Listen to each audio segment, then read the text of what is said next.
খেয়াল করবেন, গোটা পৃথিবীর রাজত্ব, কর্তৃত্ব, মালিকানা একমাত্র কার হাতে? জোরে বলেন, একমাত্র কার হাতে? ওয়া হুয়া আলা কুল্লি শাইইন কদির। সমস্ত ক্ষমতার মালিককে। এরা সবাই বলতেছেন না। ওয়াজের সময় সালাম দেওয়া চলবে না তো। ও সালাম দেওয়া 500 টাকা দান করছে মাহফিল। কি বলতেছিলাম? সমস্ত ক্ষমতার মালিককে। আমরা কিছুদিন আগেই শুনেছিলাম, বসেছি, নামবো না, জোরে কোন ঠিক কিনা? নামাইকে? এ দেশ আমার বাপের দেশ, এ দেশ আমার, এ দেশ আমার বাপের। এরকম কথা আপনারা শোনেননি? যেরকম শোনেন নাই? এখন 5তলা বিল্ডিংয়ের 5তলায় উঠে 1.5 লাখ টাকার খাট, 12,000 টাকার কম্বল ওড়ে তামানে গায়ে দিয়া লোকটা বলতেছে আমার বাড়ি, আমার ঘর, আমাকে নামাইকে। রাত 9টার সময়, কয়টার সময়? রাত 9টার সময় 1.5 লাখ টাকার কি খাট আর 12,000 টাকার কম্বল ওড়ে তামানে দিয়া লোকটা বলতেছে আমার বাড়ি, আমার ঘর, আমাকে নামাইকে। তো দুই কান্দে দুই ফেরেশতা বলতেছে আল্লাহ। ঘুমের আগে মানুষ দোয়া পড়ে, আল্লাহুম্মা বিইসমিকা আমুতু ওয়া আহইয়া। আপনার দোয়া পড়েন না ঘুমের আগে? আপনারা বলেন তো, ঘুম দেওয়ার মালিককে, চেতন করার মালিককে। আপনি ঘুমায় গেলে আল্লাহ যদি চেতন না করে, আপনি নিজের ইচ্ছায় চেতন হবার পারবেন?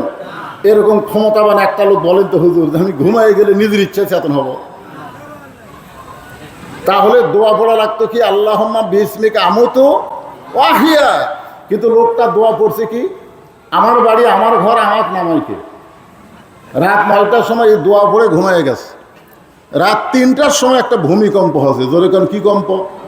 ভূমিকম্প মানে কি? বিল্ডিং একটুখানি লোলা উঠছে, একটু বিল্ডিং ঝাঁকি মারছে। এ লোকটা এত ফোর্সে নামছে যে ঘুমের সময় কম্বলের মধ্যে লঙ্গি খোলা আছে, ওই লঙ্গিটাও পরার টাইম পায়নি, ন্যাংটা হয়ে নামছে। জোরে কোন কি হয়ে নামছে? তাহলে 9টার সময় কি বলছিল? এই জোরে কোন কি বলছিল? আমাকে নামাইকে। আর রাত 3টার সময় আল্লাহ কিভাবে নামাইছে? এই জোরে কোন কিভাবে নামাইছে? হাসিনা নামার কয়েকদিন আগে যেভাবে বলেছিল এ দেশ আমার বাপের, এ দেশ আমার, আমাকে নামাইকে, আল্লাহ তাআলা 5ই আগস্টে ন্যাংটা করে নামায় দেখায় দিছে। জোরে কোন কথা ঠিক কিনা? এখন বলেন ক্ষমতার মালিককে। এটা কিন্তু বিশ্বাস করা লাগবে। কেউ যদি ভুলে যায়, কেউ যদি ভুলে যায় এবং হাসিনার মতন আবার এরকম আমার বাড়ি, আমার ঘর, আমার নামাইকে বলে, তাহলে আল্লাহ তাআলা এভাবেই বেইজ্জত করে নামাতে পারে। তো ইজ্জু মান তাশা, তো জিল্লু মান তাশা, বিয়াদিকাল খায়র, ওয়া হুয়া আলা কুল্লি শাইইন কদির। সম্মান দেওয়ার মালিককে। সম্মান দিয়ে আল্লাহ সিয়ার দিবার পারে, পারে কি পারে না? আবার অপমান করার মালিককে, ভালো মন্দর মালিককে, সমস্ত ক্ষমতার মালিককে। তাহলে আপনারা কি বুঝলেন? তাবারাকাল্লাযী বিয়াদিহিল মুলক ওয়া হুয়া আলা কুল্লি শাইইন কদির। গোটা পৃথিবীর রাজত্ব, কর্তৃত্ব, মালিকানা কার হাতে? সমস্ত ক্ষমতার মালিককে। মাশাআল্লাহ। আয়াতের অর্থ হলো, এখন 2 নম্বর আয়াত, আল্লাযী খালাকাল মাউতা ওয়াল হায়াতা লিয়াবলুয়াকুম আইয়ুকুম আহসানু আমালান ওয়া হুয়াল আজিজুল গফুর। কোরআন তেলাওয়াত শুনলে ঈমান বাড়ে না কমে? কার কথা? ওয়াইযা তুলিয়াত আলাইহিম আয়াতুহু জাদাতুহুম ঈমানাও ওয়া আলা রাব্বিহিম ইয়াতাওয়াক্কালুন। কোরআনের তেলাওয়াত যখন হবে তখন মানুষের ঈমান আল্লাহ বাড়ায় দিবে। আর ঈমান বাড়ার লক্ষণ হচ্ছে শয়তান তাড়ান। জোরে কোন কি তাড়ান? আপনি যদি সুবহানাল্লাহ সুবহানাল্লাহ বলেন, আলহামদুলিল্লাহ আলহামদুলিল্লাহ বলেন, খুশি হবে আল্লাহ, কিন্তু শয়তান আপনার কাছ থেকে নড়বে না। শয়তান ভয় করে কি? এই রাসূলের হাদিস জানেন না? আল্লাহু আকবার শব্দ উচ্চারণ করলে যে যত জোর উচ্চারণ করবে, শয়তান তার কাছ থেকে তত দূরে চলে যায়। তা আমরা কি চাই যে কোরআনের মাহফিলে আশেপাশে শয়তান থাক? এটা কি আমরা চাই? যদি না চাই তাহলে কোরআন তেলাওয়াত শোনার সাথে সাথে জবান খুলে জোরে সোরে বলবো আল্লাহু আকবার। আল্লাহ বলতেছেন, তোমাদের মৃত্যু এবং হায়াতকে আমি আল্লাহ সৃষ্টি করেছি। আল্লাযী খালাকাল মাউতা ওয়াল হায়াতা। আগে আল্লাহ মৃত্যুর কথা বললেন, তারপরে জীবনের কথা বললেন। আল্লাহ বলতে পারতেন আল্লাযী খালাকাল হায়াতা ওয়াল মাউতা, আল্লাহ বলতে পারতেন আল্লাযী খালাকাল হায়াতা ওয়াল মাউতা, আগে জীবন তারপরে মরণ। এটা আল্লাহ বলতে পারতেন না? আমাদের সাধারণ আমাদের বিশ্বাস কি, জন্মিলে মরিতেই হবে, মানে আগে জীবন তারপরে কি মরণ। আপনার বলেন তো, জীবন না হলে মরা লাগবে? তাহলে আমাদের বিশ্বাস হচ্ছে আগে জীবন তারপরে মরণ, আর আল্লাহ বলতেছে আগে মরণ তারপরে জীবন। এখন বলেন আল্লাহ কি ভুল বলছে? তা আল্লাহ এখানে বলার কারণ কি, যে আল্লাযী খালাকাল মাউতা ওয়াল হায়াতা, এখানে আগে মৃত্যুর কথা বলার কারণ হচ্ছে যে জীবন পাইয়া কোনো সময় মৃত্যুকে তোমার দূরে রাখবা না। সবচাইতে নিকটতম জিনিসের নাম কি? জোরে বলেন, সবচাইতে নিকটতম জিনিসের নাম কি? একবার দাউদ আলাইহিস সালাম আল্লাহর কাছে বললেন, আল্লাহ 17টা সন্তান আমার। 17টা কয়টা? তা আমি মরে গেলে নবী কে হবে? আমি দুনিয়ার থেকে বিদায় নিলে 17 জনের মধ্যে নবী কে হবে? নবীর বেটা তো নবী হবে, তো আমার কোন ছেলে নবী হবে আমি তো বুঝবার পারতেছি না। তা আল্লাহ বললেন, দাউদ তোমার সমস্ত ছেলেকে একত্র করে তুমি 3টা প্রশ্ন করবা। এই 3টা প্রশ্নের উত্তর যে দিবার পারবে সেই আল্লাহর নবী হবে। কয়টা প্রশ্ন? 3টা প্রশ্ন। তার মধ্যে একটা প্রশ্ন হলো সবচাইতে নিকটতম জিনিসের নাম কি? সবচাইতে নিকটতম জিনিসের নাম কি? কেউ বলে সবচাইতে নিকটে আপনি, কেউ বলে সবচাইতে নিকটে আমার চোখ, কেউ কয় কান, কেউ কয় নাক। কিন্তু সুলাইমান আলাইহিস সালাম বললেন সবচাইতে মানুষের নিকটতম জিনিসের নাম হলো মৃত্যু। আপনারা বলেন তো, এখানে যারা এসেছেন এখান থেকে বাড়ি যাওয়ার গ্যারান্টি কার কার আছে? আছে? কোনো গ্যারান্টি নাই।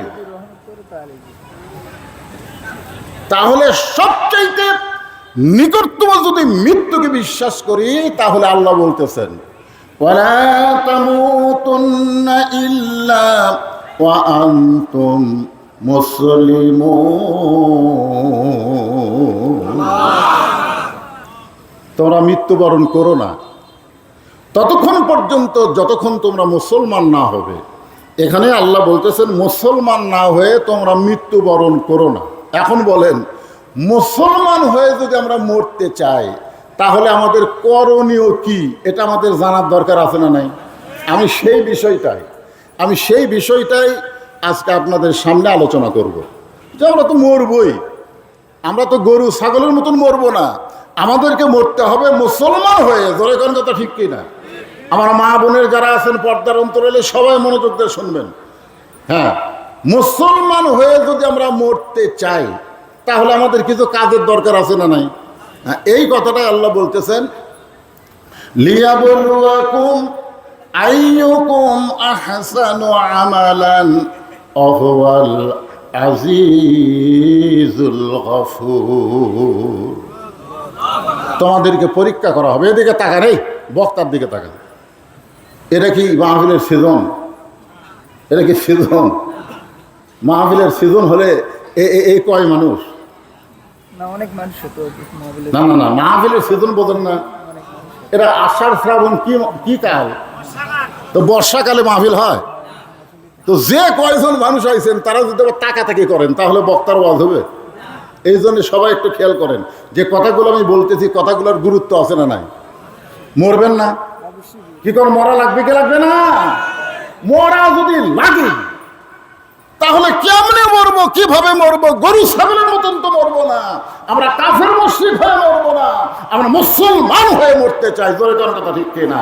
আল্লাহ বলেছেন মুসলমান না হয়ে তোমরা মৃত্যুবরণ করো না।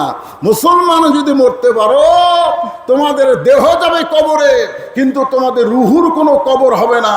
তোমাদের রুহুকে কিয়ামত পর্যন্ত আমি ইল্লিন নামক জান্নাতের বাগানে জায়গা দিব। জোরে কোন সুবহানাল্লাহ। আপনি মুসলমান হয়ে মরলে ওই কবরের ধান্দা আপনার করা লাগবে? আল্লাহ কোরআনে বলেন ইন্নাল্লাযীনা ক্বালু রাব্বুনাল্লাহু সুম্মা ইসতাকামু তাতানাজ্জালু আলাইহিমুল মালাঈকা আল্লা তাখাফু ওয়া লা তাহজানু ওয়া আবশিরু বিল জান্নাতিল্লাতী কুনতুম তুআদুন।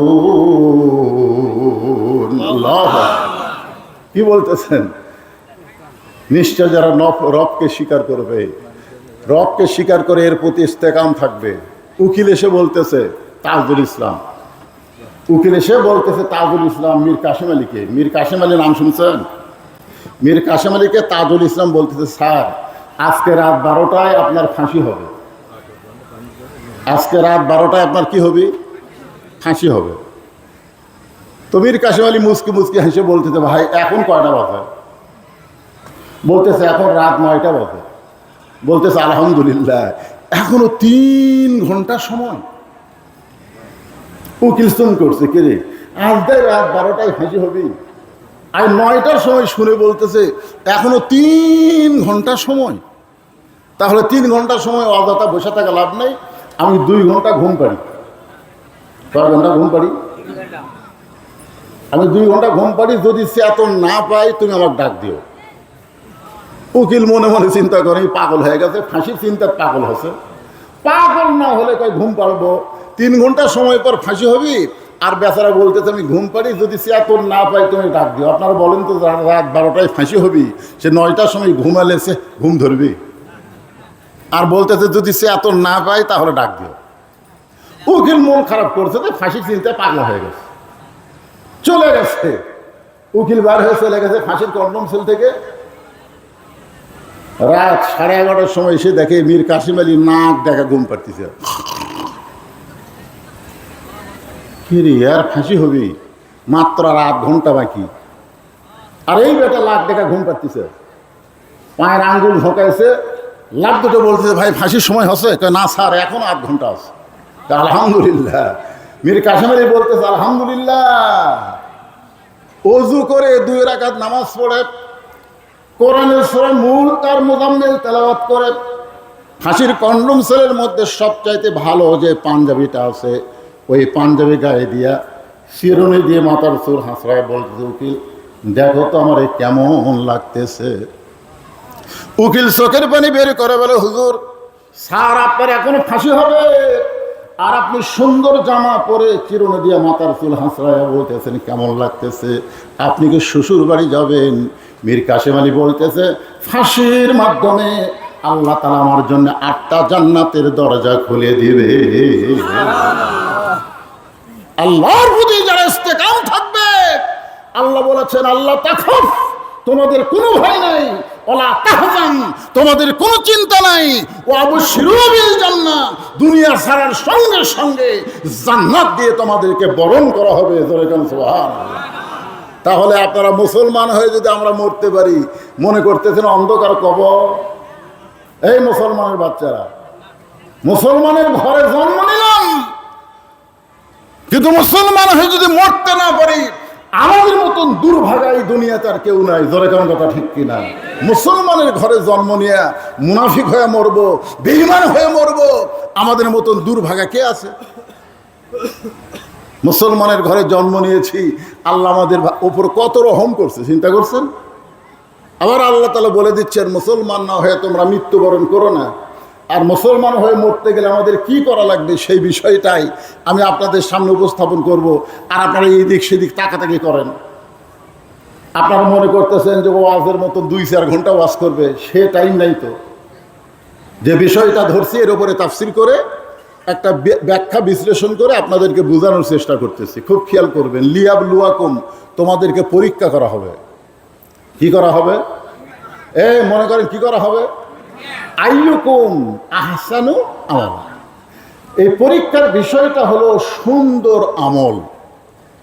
তোমাদের যে বিষয় পরীক্ষা করা হবে, এই পরীক্ষার সাবজেক্টটা হলো সুন্দর আমল। জোরে কোন কি আমল? এখন আপনাদের কাছে আমার প্রশ্ন, সুন্দর আমল যদি আমরা করতে চাই, আমরা সকলেই সুন্দর আমল করতে চাই, চাই কি চাই না? কিন্তু সুন্দর আমল করার একটা পরিবেশের দরকার আছে না নাই? এখন আপনার বাড়ি থেকে মসজিদ হলো 100 গজ দূরে। আপনার বাড়ি থেকে মসজিদ কত গজ দূরে? 100 গজ দূরে। এখন আপনি মসজিদে জোহর নামাজ পড়ার জন্যে বাড়ি থেকে রওনা দিচ্ছেন, ওযু করে মসজিদে নামাজ পড়ার জন্যে রওনা দিয়েছেন, মনে মনে নিয়ত করছেন আমি সামনে কাতারে নামাজ পড়বো। বলেন তো আপনার নিয়ত ভালো না খারাপ? এই নিয়ত আপনি মসজিদ থেকে বাড়ি থেকে মসজিদে রওনা দিলেন, কিন্তু 100 গজের মধ্যে 2টা বেপর্দার নারী আপনার 2 চোখত পড়ছে। 2টা বেপর্দা নারী, অমুকের বউ আর অমুকের বউ পর্দা করে না, রাস্তার মধ্যে আপনার 2 চোখত পড়ে গেছে। আপনি বলেন তো চোখে যদি মশা পড়ে তাহলে তোলা যাবে না? চোখে যদি পোকা পড়ে তাহলে তোলার বুদ্ধি আছে না নাই? কিন্তু চোখে যদি বেপর্দার নারী পড়ে যায় সেটা তুলবেন কি দিয়া? কারণ চোখত পড়া মাত্রই আপনারা বলেন তো ওটা কি আর চোখত আছে? ওইটা একবারে এই জায়গাতে একটা মেমোরি আছে, বুঝলেন? এই মেমোরির মধ্যে সেট হয়ে গেছে। এখন আপনি মসজিদের সামনে গিয়ে নিয়ত করলেন ইলা জিহাতিল কাবাতিশ শরীফাত আল্লাহু আকবার, চোখ আছে সেজদার দিকে, মুখ আছে কাবার দিকে, আর মন খালি বলতেছে রাস্তা কি দেখলাম রে, রাস্তা কি দেখলাম রে। আপনার বলেন তো নামাজ হবে? এখন নামাজ হবে? তাহলে যদি আপনি মসজিদে সুন্দরভাবে নামাজ পড়তে চান তাহলে বেপর্দা মুক্ত রাস্তা আমাদের দরকার। জোরে কোন কথা ঠিক কিনা? বেপর্দা নারী মুক্ত রাস্তা আমাদের দরকার আছে না নাই? এখন রাস্তার বেপর্দা নারী মুক্ত করবার গেলে বর্তমান মানুষের তৈরি আইন দেওয়া সম্ভব না আল্লাহর কোরআনের আইনের দরকার? হ্যাঁ, জবান খুলে বলবেন কার আইনের দরকার?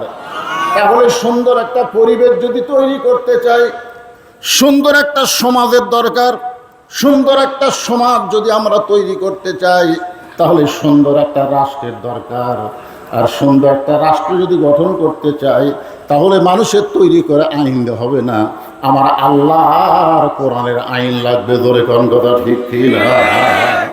এখন আল্লাহর কোরআনের আইন যখন আমাদের বাংলাদেশে চালু হবে তখন আমাদের ঈমানটা কেমন হবে? কেমন? ভালো, খুব ভালো। কারণ মুখ দেখলি হবি। আল্লাহর কোরআন দিয়ে যখন বাংলা চলবে তখন আমাদের ঈমানটা কেমন হবে আপনাদের বোঝানোর জন্যে। হ্যাঁ, বোঝানোর জন্য বলতেছি। এক সময় পৃথিবীর সর্বশ্রেষ্ঠ ক্যাডার,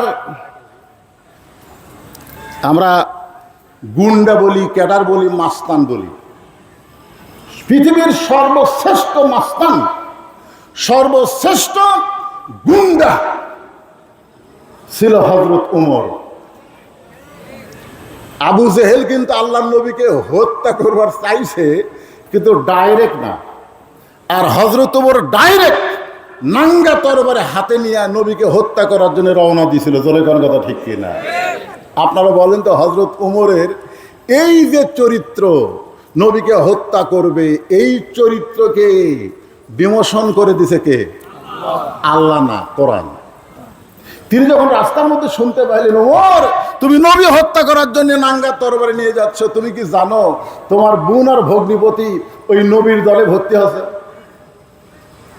ওই নবীকে মারতে না যায় বোন ভগ্নিপতির ঘরের দরজা গিয়ে দেখে বোন আর ভগ্নিপতি ঘরের মধ্যে আল্লাহর কোরআন বলতেছে, ইন্নামাল মুমিনুনা আল্লাযীনা ইযা যুকিরাল্লাহু ওয়াজিলাত কুলুবুহুম ওয়া ইযা তুলিয়াত আলাইহিম আয়াতুহু জাদাতুহুম ঈমানা ওয়া আলা রাব্বিহিম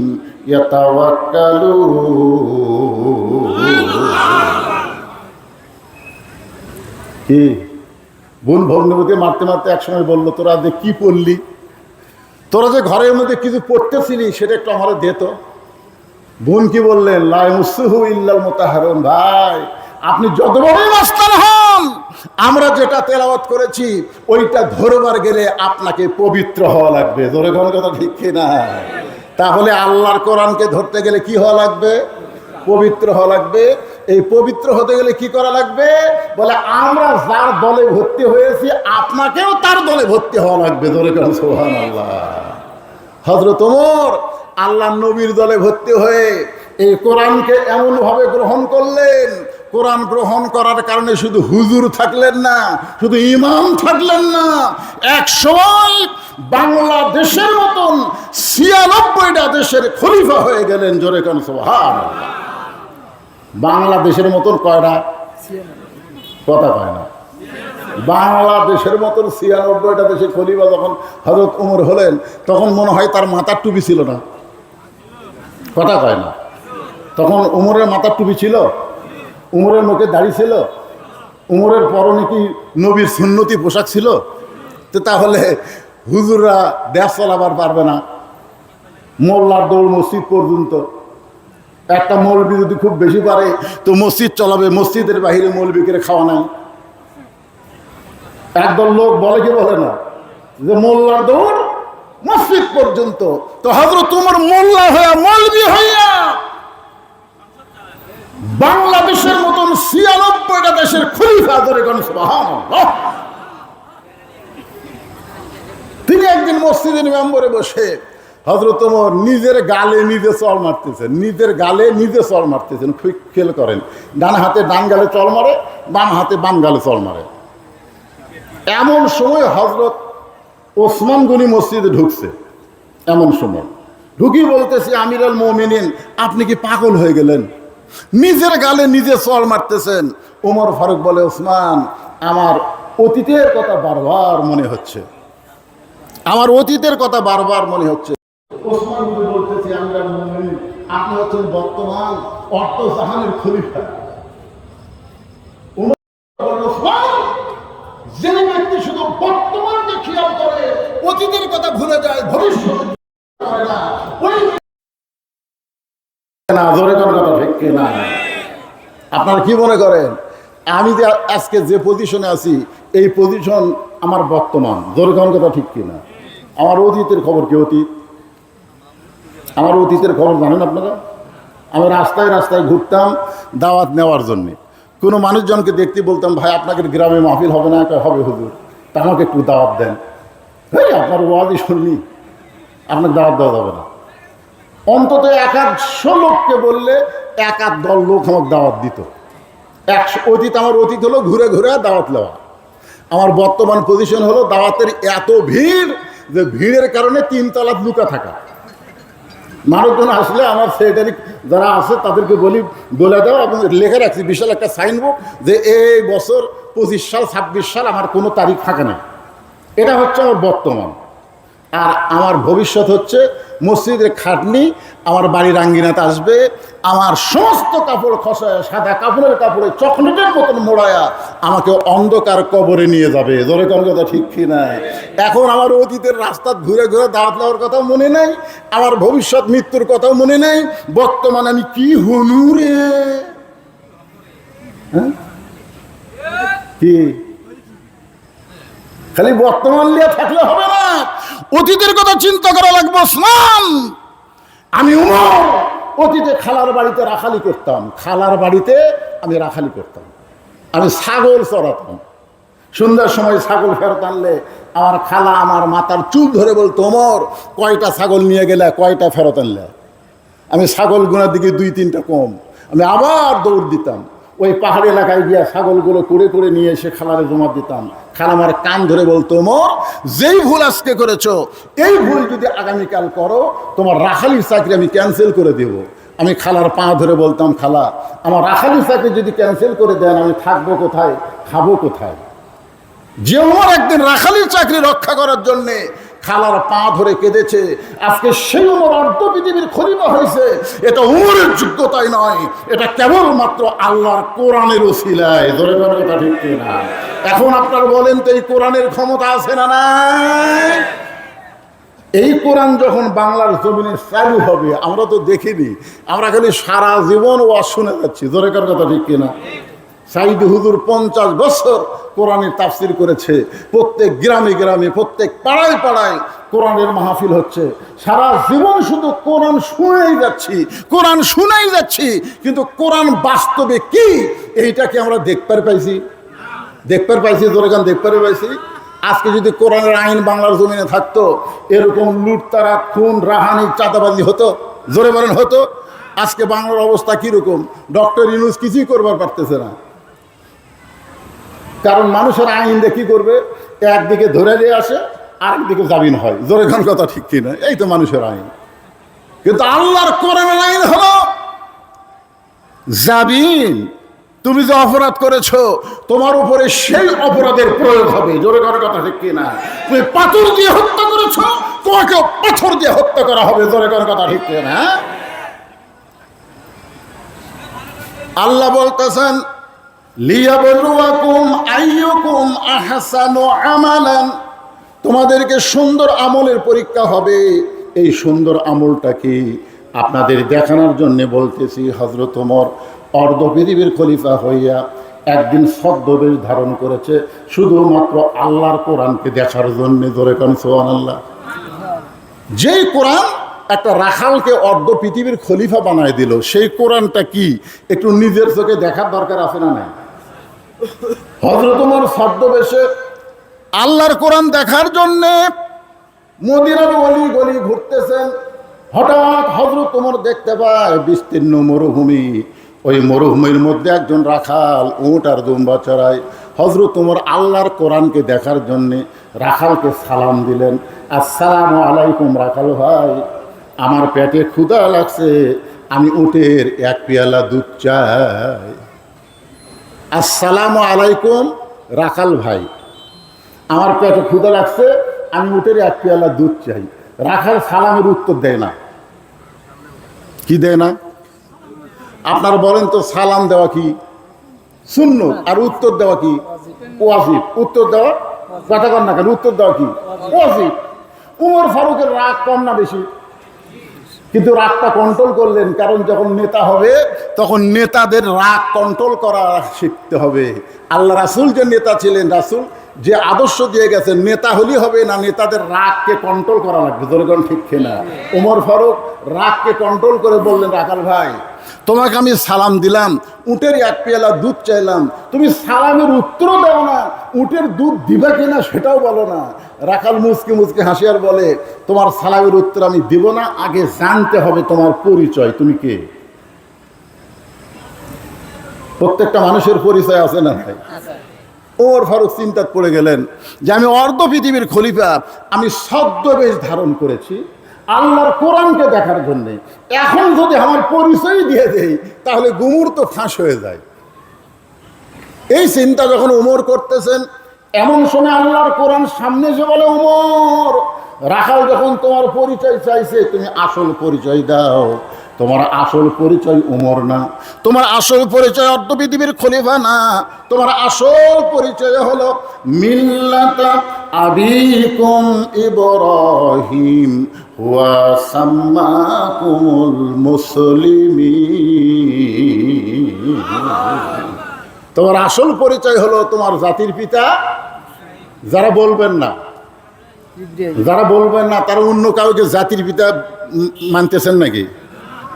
হ্যাঁ, এটা কি আমার বাপের কথা না আল্লাহর কোরআনের কথা? তো আপনারা কি আল্লাহর কোরআনের সাথে একমত না দ্বিমত? কারা কারা একমত? দুই হাত করে আল্লাহকে দেখান তো দেখে। লিল্লাহি হাত না। এখানে দেখেন একেবারে সহজ ভাষা। মিল্লাতা মানে তোমাদের জাতি, আবিকুম পিতা, তোমাদের পিতা। কি মিল্লাত আবিকুম ইব্রাহিম, তোমাদের জাতির পিতার নাম হলো ইব্রাহিম। হুয়া সাম্মাকুমুল মুসলিমিন, যদি তোমরা মুসলমান হও তাহলে বিশ্বাস করতে হবে আমাদের জাতির পিতার নাম কি। এখন কি বলতেছেন? হুয়া সাম্মাকুমুল মুসলিমিন। ওমর ফারুক বলতেছে, রাখাল, আমার পরিচয় যদি জানতে চাও তাহলে আমার পরিচয় হলো আমি একজন মুসলমান, আমি একজন মুসলমান। রাখাল মুচকি মুচকি হাসিয়ার বলে, আসল না নকল? আপনার বলেন তো, ওমর ফারুককে আসল মুসলমান না নকল মুসলমান? এখন আসল না নকল? কিন্তু রাখাল বলতেছে, পথিক, তুমি আসল মুসলমান না নকল মুসলমান? ওমর ফারুক বলেন, রাখাল, মুসলমান তো মুসলমান, এখানে এবার আসল নকল কি রাখাল বলতেছে, আসল মুসলমান যারা হবে তারা চাওয়ার ব্যাপারে সতর্ক থাকবে। আসল মুসলমান জীবন যাবে কিন্তু আল্লাহ ছাড়া অন্য কারো কাছে যাবে না। ইয়াকা নাবুদু ওয়া ইয়াকা নাস্তাঈন। আমরা গোলামি করি কার? জোরে বলেন, গোলামি করি কার? তাহলে সাহায্য যাবো কোথায়? মাঝখানে যায় বাবার কাছে? অনেকে আছে না নাই, আমার দয়াল বাবার দরবারেতে কেউ ফিরে না খালি হাতে। বৈশাখের শেষ বৃহস্পতিবারে মাঝখানে কি হয়? জোরে কোন দয়াল বাবা আসে না, কথা কন না কেন? এখন আপনারা বলেন দয়াল বাবার দরবারেতে কেউ ফিরে না খালি হাতে, এই কথা বলা কি শিরক না ঈমান? জোরে বলেন, মুশরিক না মুসলমান? একমাত্র আল্লাহ ছাড়া অন্য কারোর কাছে চাওয়া যাবে না। রাখাল বলতে পথিক, তুমি যদি আসল মুসলমান হও তুমি দুধ চাইলা কার কাছে? মোর ফরচুন করছে, চোখের পানি বের করে বলতেছে, আল্লাহ তোমার কোরআন যখন দুনিয়াতে চালু থাকবে, উমর যদি ভুল করে একটা রাখাল পর্যন্ত ভুল ধরতে পারবে। জোরে কান সুবহানাল্লাহ। খালি জুমার দিনে লম্বা জুব্বা গাউদ দিয়ে খুতবা দিচ্ছে, মাঝখান থেকে একজন দাঁড়িয়ে বলতেছি, আমিরুল মুমিনিন আপনার খুতবা শুনবো না, আপনার খুতবা শুনবো না। ওমর ফারুক চমকে বললেন, ভাই আমার দোষ কি? বলে আপনার দোষ হলো আমাদেরকে খাটো পাঞ্জাবি দিয়ে আপনি লম্বা জুব্বা পরবেন। আল্লাহর কোরআনের আইন যখন চালু থাকবে, তুমি যত বড় নেতা হও, তুমি ভুল করলে জনগণ তোমার ভুল ধরবে। জোরে কার কথা ঠিক কি না? তো যতই ডবল টাইটেল পাস হও, ডবল কামেল হও, যতই দাওরা পাস হও, জোহরের 4 রাকাত নামাজে 2 বৈঠক, 2 রাকাত পর আর 4 রাকাত পর, তুমি 2 রাকাত পর এক বৈঠক দিলে, 3 রাকাত পর আবার বসলে, তুমি যত বড়ই হুজুর হও, সাধারণ অটো ভ্যান চালক তোমাকে আল্লাহু আকবার করে দাঁড় করাই দিবে। জোরে কার কথা ঠিক কি না? কথা বলে আমাদেরকে খাটো পাঞ্জাবি দিয়ে আর তুমি লম্বা জুব্বা পরে খুতবা দিচ্ছ। এই জুব্বা কোথায় পাইলেন? যতক্ষণ না বলবেন ততক্ষণ আমরা আপনার খুতবা শুনব না। এমন সময় উমরের ছেলে আব্দুল্লাহ এসে বলতেছে, রে নবীর সাহাবীরা, তোমরা খাটো পাঞ্জাবি হলেও তো নতুন কাপড় পরে নামাজ পড়তে আইছো, কিন্তু আমার পরনে তাকায় দেখো, আমার পরনে নতুন কোনো কাপড় নাই। ওসমান গনি বলে, আব্দুল্লাহ আজকে জুমার দিনে সবাই নতুন কাপড় পরলো, তুমি নতুন কাপড় কেন পরো নাই? আব্দুল্লাহ বলতেছে, আমি যদি নতুন কাপড় পরতাম তাহলে আমার বাবার জুব্বা লম্বা হতো না। তোমরা সবাই যখন ঘুমাইছিলে তখন আমার বাবা আমার কাছে গিয়ে বলে, আব্দুল্লাহ আগামীকাল জুমার দিনে খুতবা দিব, কিন্তু আমার পাঞ্জাবি এত ছোট, এই ছোট পাঞ্জাবি পরে কেমনে খুতবা দেই? তোর কাপড়টুকু তুই আমাকে দান করে দে। গভীর রাতে আমার বাবাকে আমার কাপড়টুকু দিয়ে দিলাম। বাবার কাপড় আমার কাপড় একত্র করে বাবা লম্বা জুব্বা বানায় খুতবা দেয়। এখন বলো বাবার খুতবা শোনা যায় কি না যায়? সমস্ত মুসল্লি চিল্লায় বলে, আল্লাহ তোমার কোরআন যখন দুনিয়াতে চালু হবে, এমন ভালো মানুষকে নেতা হিসাবে দেখা যাবে। আল্লাহর কোরআন যখন দুনিয়াতে চালু হবে, যিনি তিনি নেতা হতে পারবেন না। নেতা হতে গেলে সৎ লোক লাগবে। জোরে কোন কথা ঠিক? কথা বলেন। ওমর ফারুক চোখের পানি বের করে বললেন, রাখাল ভাই আসলেই আমার ভুল হয়ে গেছে। দেখছেন কার কাছে ভুল স্বীকার করতেছে? রাখাল বলতেছে, ভুলটা যখন স্বীকারই করলে তাহলে তওবা করো। হাসিনা যদি বলতো, ভাই 18 সালে নির্বাচন আমি দিনের ভোর রাতে লিছি, 24 সালে নির্বাচন আমি ড্যামি নির্বাচন করছি, এই নির্বাচনগুলো আমার ভুল, ভাই বাংলাদেশের জনগণ আমাকে মাফ করো, আমি তওবা করতেছি, এরকম নির্বাচন আর করবো না, আমি নিজে নিজেই পদত্যাগ করলাম। আপনারা বলেন তো তাকে পলান লাগতো? এ কতক্ষণ তাকে পলান লাগতো? আল্লাহ বলেছেন, তুমি যত বড় অপরাধ করো না কেন, লা তাকনাতু মির রাহমাতিল্লাহ, ইন্নাল্লাহা ইয়াগফিরুয যুনুবা জামিআ, ইন্নাহু হুয়াল গাফুরুর রহিম। তোমরা যারা আগে আওয়ামী লীগ করতা, এখন তোমরা চিন্তা করে দেখো, যেই দেশের প্রধানমন্ত্রী থেকে শুরু করে সমস্ত এমপি মন্ত্রী এমনকি চেয়ারম্যান, উপজেলা চেয়ারম্যান সব যখন পলায় গেছে, সেই দল থেকে এখন তওবা করে আমাদের অন্য একটা দলে ফিরে আসা দরকার। ধরে কোন কথা ঠিক কিনা? আপনারা বলেন তওবার সুযোগ আছে না নাই? এ কথা কোন আছে না নাই? রাখাল বলতেছে ভুলটা যখন স্বীকার করছে তাহলে তওবা করো। ওমর ফারুক বলতেছে ঠিক আছে আমি তওবা করতেছি। রাখাল বলে তুমি মূর্খ মানুষ, তুমি তওবা কেমনে করবা? ওমর হুকচুম করছে, কে রে আমি মূর্খ এইটা তুমি কেমনে বুঝলা? রাখাল বলতেছে চাওয়ার ব্যাপারে যে সতর্ক হয় না সে দুনিয়ার সবচাইতে বড় মূর্খ। ওমর ফারুক বললেন রাখাল ভাই তাহলে তুমি আমাকে তওবা পড়ায় দাও। এবার রাখাল হযরত ওমরকে তওবা পড়াচ্ছেন। এখানে যারা বসে আছেন আপনারা বলেন তো, আপনাদের ভিতরে যারা মাগরিবের নামাজ পড়ে নাই, এশার নামাজ পড়ে নাই, মনে করেন এখানে যত মানুষ বসে আছেন আপনাদের মধ্যে কেউ নাই এরকম? মাগরিবও পড়েনি, এশাও পড়েনি, ওই ফজরও পড়বি না। এখন যদি সে তওবা করে, আল্লাহ আমি জীবনে নামাজ পড়িনি আল্লাহ, কিন্তু ফজর থেকে আমি নামাজ শুরু করে দিলাম, তওবা করতেছি। আল্লাহ বলে তওবা করার সঙ্গে সঙ্গে তুই জীবনে যত নামাজ পড়ার পাপ হয়েছে সমস্ত পাপ আমি আল্লাহ মাফ করে দিলাম। আর তাই হাবিবুল্লাহ তওবাকারী আল্লাহর দোস্ত ধরে কর সুবহানাল্লাহ। তাহলে ওমর ফারুককে রাখাল তওবা পড়াচ্ছে, আমরা সবাই যদি একটু তওবা পড়ি আমাদের কোনো সমস্যা আছে? তাহলে সকলে আমার সঙ্গে পড়েন আস্তাগফিরুল্লাহ রব্বি।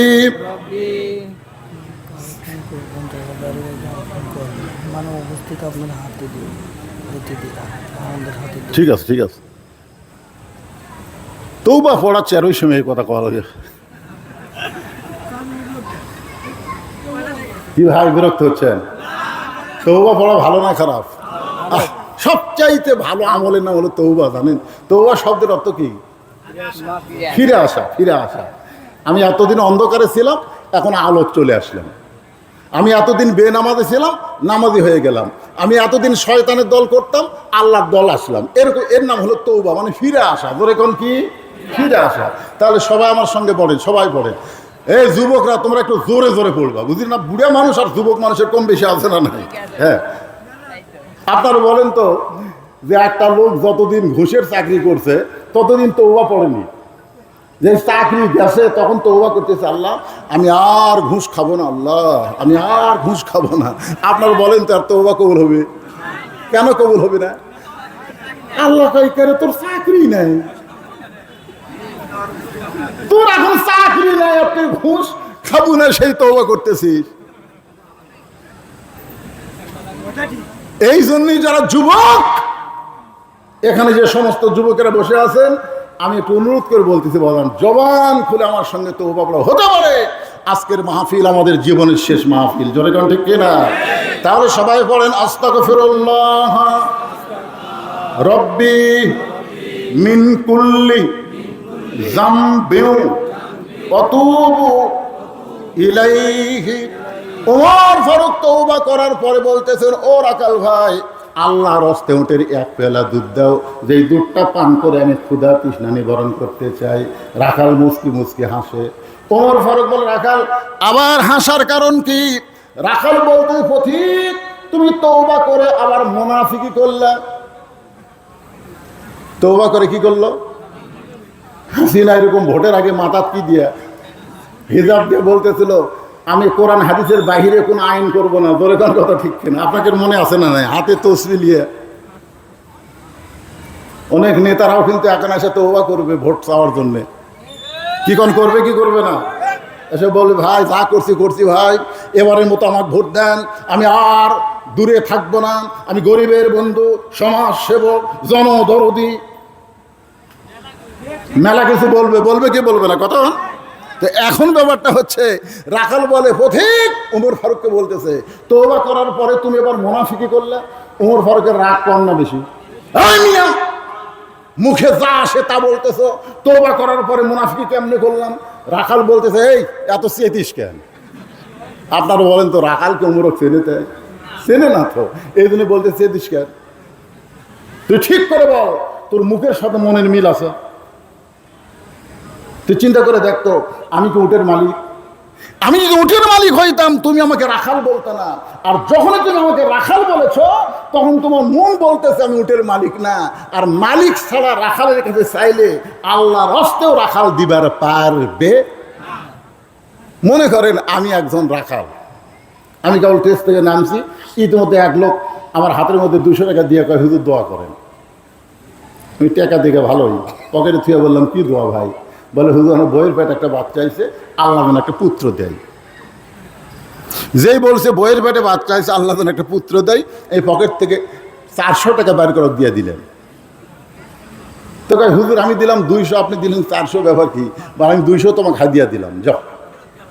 হুজুর আমি তো টাকা চাই না, আমি দোয়া চাইছি। আমি বললাম পাগলা, আমি নিজেই 3 মেয়ের বাপ, আমি নিজেই 3 মেয়ের বাপ। আমার দোয়া দিয়ে যদি পুত্র সন্তান হতো তাহলে আল্লাহ আমাকে একটা দিত। যতবার আমার বইয়ের পেটে বাচ্চা হয়েছে প্রত্যেকবারই তো পুত্র সন্তানের দোয়া করছি, তারপরে আল্লাহ মেয়ে সন্তান দিছে। তা আমার দোয়া দিয়ে যদি আমার বইয়ের পেটেরটা পুত্র না হয়, তোর বইয়েরটা হবে? তখন হুজুর আমি তো আর তা জানি না, আপনি মেয়ের বাপ, তাহলে আমার টাকা আমার দেন, আপনার টাকা আপনি দেন। যেই টাকা দিকে মারতে হয়ে দৌড়ে বললাম কোথায় যাবি? বলে ওই হুজুরের কাছে যাব যে হুজুরের পুত্র সন্তান আছে। আমি বললাম পাগল, কোনো হুজুরের কাছে না, কোনো মাজারে না, কোনো পীরের কাছে না, পাওয়ার যদি চাও একমাত্র মালিকের কাছে চাও। জোরে কান কথা ঠিক কিনা? দেওয়ার মালিককে। রাখাল বলে পথিক, সত্যি যদি আল্লাহর রাস্তায় উটের 1 পেয়ালা দুধ চাও, এখান থেকে 10 মাইল দূরে মালিকের বাড়ি। সেই মালিকের বাড়ির দরজা দিয়ে বলে মালিক তোমার রাখাল উট আর দুম্বা চড়াই, তুমি মালিক যদি হুকুম দাও তাহলে রাখাল আল্লাহর রাস্তায় উটের 1 পেয়ালা দুধ দেবে। ওমর ফারুক বলে রাখাল ভাই কষ্ট করে অত দূর যাওয়ার দরকার আমার নাই, ধরো তোমাকে 2টা টাকা দিলাম, এই 2টা টাকার বিনিময়ে তুমি উটের 1 পেয়ালা দুধ দাও। যেই বলছে ধরো তোমাকে 2 টাকা দিলাম, তুমি এই 2 টাকার বিনিময়ে উটের 1 পেয়ালা দুধ দাও। রাখাল বলতে পথিক তুমি হজরত উমরকে চিনো? রাখাল কাক কি বলতেছে? বলতেছে পথিক তুমি হজরত উমরকে চিনো? যদি হজরত উমরকে চিনতা তাহলে এরকম বেসাইদা প্রস্তাব তুমি দিতে না। উমরের গুপ্ত বাহিনী যদি দূর থেকে দেখবার পায় তুমি আমার 2 টাকা ঘুষ দিছো আর মালিক বাদ দিয়ে আমি তোমাকে 1 পেয়ালা দুধ দিলাম, তাহলে তোমাকেও ধরবে আমাকেও ধরবে। এই বুড়া বয়সে তুমি ধরা পড়বার চাও? ওমর ফারুক বলে রাখাল ভাই আসলে তখন মরি নাই রে, তাহলে চলো পাহাড়ের গুহার মধ্যে যাই। এই গুহার মধ্যে গিয়ে তোমাকে গোপনে 2 টাকা দিব, তুমি গোপনে উঠে 1 পেয়ালা দুধ দিবা, তাহলে উমরের গুপ্ত বাহিনীও দেখতে পাবে না, তোমার মালিকও জানতে পারবে না। রাখাল চিল্লায় বলে তুমি ভণ্ড, তুমি ভণ্ড, তুমি ভণ্ড। উমর ফারুক বলে রাখাল আমার মধ্যে ভণ্ডামির কি দেখলা? রাখাল বলে পথিক পাহাড়ের গুহার মধ্যে দেওয়া নেওয়া করলে উমরের গুপ্ত বাহিনী দেখতে পাবে না, আমার মালিক জানতে পারবে না, কিন্তু রাখালের আল্লাহ সব জায়গায় দেখতে পায়। যেই বলছে রাখালের আল্লাহ সব জায়গায় দেখতে পায়, সঙ্গে সঙ্গে হলতমর মারছে দৌড়। এক দৌড়ে পাহাড়ের পাদদেশে গিয়া 2 রাকাত নামাজ পড়ে আল্লাহকে বলতেছে আল্লাহ তোমার কোরআন এত সুন্দর, তোমার কোরআন এত সুন্দর, তোমার কোরআন যখন সমাজে চালু হয়ে যাবে তখন কেউ না দেখলেও আল্লাহ দেখবে। এই বিশ্বাস প্রত্যেকটা মুসলমানের কলিজার মধ্যে ঢুকে যাবে। আপনারা বলেন তো কেউ না দেখলেও আল্লাহ দেখতেছে, এই বিশ্বাস যদি আমাদের অন্তরে থাকে তাহলে দরজা জানলা বন্ধ করে আমরা কি খারাপ কোনো ছবি দেখতে পারবো? আজকাল যুবকেরা কি মনে করে বাপ মা ঘুমায় গেছে, দরজা জানলা বন্ধ, এখন বার করে ইচ্ছা মতো দেখো। ওর যদি বিশ্বাস থাকতো কেউ না দেখলেও আল্লাহ দেখতেছে তাহলে ঘুষ খাবার পারতো, দুর্নীতি করবার পারতো। জোরে কোন কথা বল না কেন? তাহলে আল্লাহর কোরআন যখন চালু হবে তখন কেউ না দেখলেও কে দেখবে? ওমর ফারুক আল্লাহর শুকরিয়া আদায় করতেছে, আল্লাহ তোমার কোরআন এত সুন্দর, তোমার কোরআন দুনিয়াতে চালু থাকার কারণে রাখালকে এমন একটা ঈমান দিয়েছো যে ঈমান কেউ না দেখলেও আল্লাহ দেখতেছে। রাখাল ওমরের কাছে গিয়ে বলতেছে ভাই তুমি যতই কান্দো উটের দুধ দেওয়া যাবে না। ওমর ফারুক বললেন রাখাল ভাই উটের দুধের কোনো দরকার আমার নাই, আমি শুধু তোমার কাছে জানতে চাই তুমি না দেখা আল্লাহকে কলিজার মধ্যে জায়গা দিয়া তুমি যে আল্লাহর কোরআন অনুযায়ী চলতেছো এর বিনিময়ে তোমার চাহিদা কি? আপনারা বলেন তো এই বাংলাদেশে হাসিনার সময় অনলাইনে কষ্ট করে ইসলামী আন্দোলন যারা করেছে, মিথ্যা দোষ দিয়ে অনেক ভালো মানুষকে ফাঁসির কাস্টে নিয়ে গেছে, যেরকম কথা ঠিক কিনা? অনেককেই বাড়িতে থাকতে দেয়নি, তারপরেও কি আল্লাহর দল ত্যাগ করছে? কতক্ষণ ত্যাগ করছে? ত্যাগ করে নেই। কারণ কি? কারণ কি? বিএমপিকে এত নির্যাতন করছে, তারপরেও যারা, এখন তো অনেক নতুন নতুন বিএমপি ঢুকছে, কিন্তু যারা ত্যাগী বিএমপি, যারা এই হাসিনার ফ্যাসিস্টের সময় সবচেয়ে বেশি নির্যাতন করেছে বিএমপিকে, জোরে কোন কথা ঠিক কিনা? জোরে বলেন। যিনি স্বাধীনতার ঘোষক, তাকে পর্যন্ত হাসিনা রাজাকার বানাচ্ছে, জোরে কোন কথা ঠিক কিনা? এতিমের সম্পদ মারে নাই বেগম খালেদা জিয়া, বরং 2 কোটি টাকা এখন 8 কোটি হয়ে গেছে। মিথ্যায় মামলা দিয়া তাকে 6 বছর জেলে রাখছে, এত নির্যাতন করেছে, তারপরেও কি তারা বিএমপি ছাড়ছে? কথা কন না কেন ছাড়ছে? এখন ব্যাপারটা বুঝতে হবে, যে যাকে ভালোবাসে যতই কষ্ট হোক না কেন সে সেটা ত্যাগ করে না। কিন্তু কতগুলো সময় দেখবেন জোয়ার হয়, জোয়ার।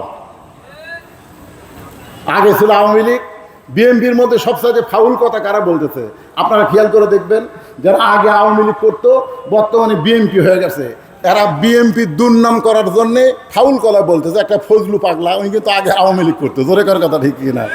আর একটা হলো এই যে পাবনার হাবিব, আগে ছিল ছাত্র লীগের প্রেসিডেন্ট, সেই লোকটা বিএনপিতে এসে ওই শহীদ জিয়ার আদর্শ বোঝে। শহীদ জিয়ার আদর্শ মানে ইসলামী মূল্যবোধের আদর্শ, জোরে কোন কথা ঠিক কিনা? কথা বলেন।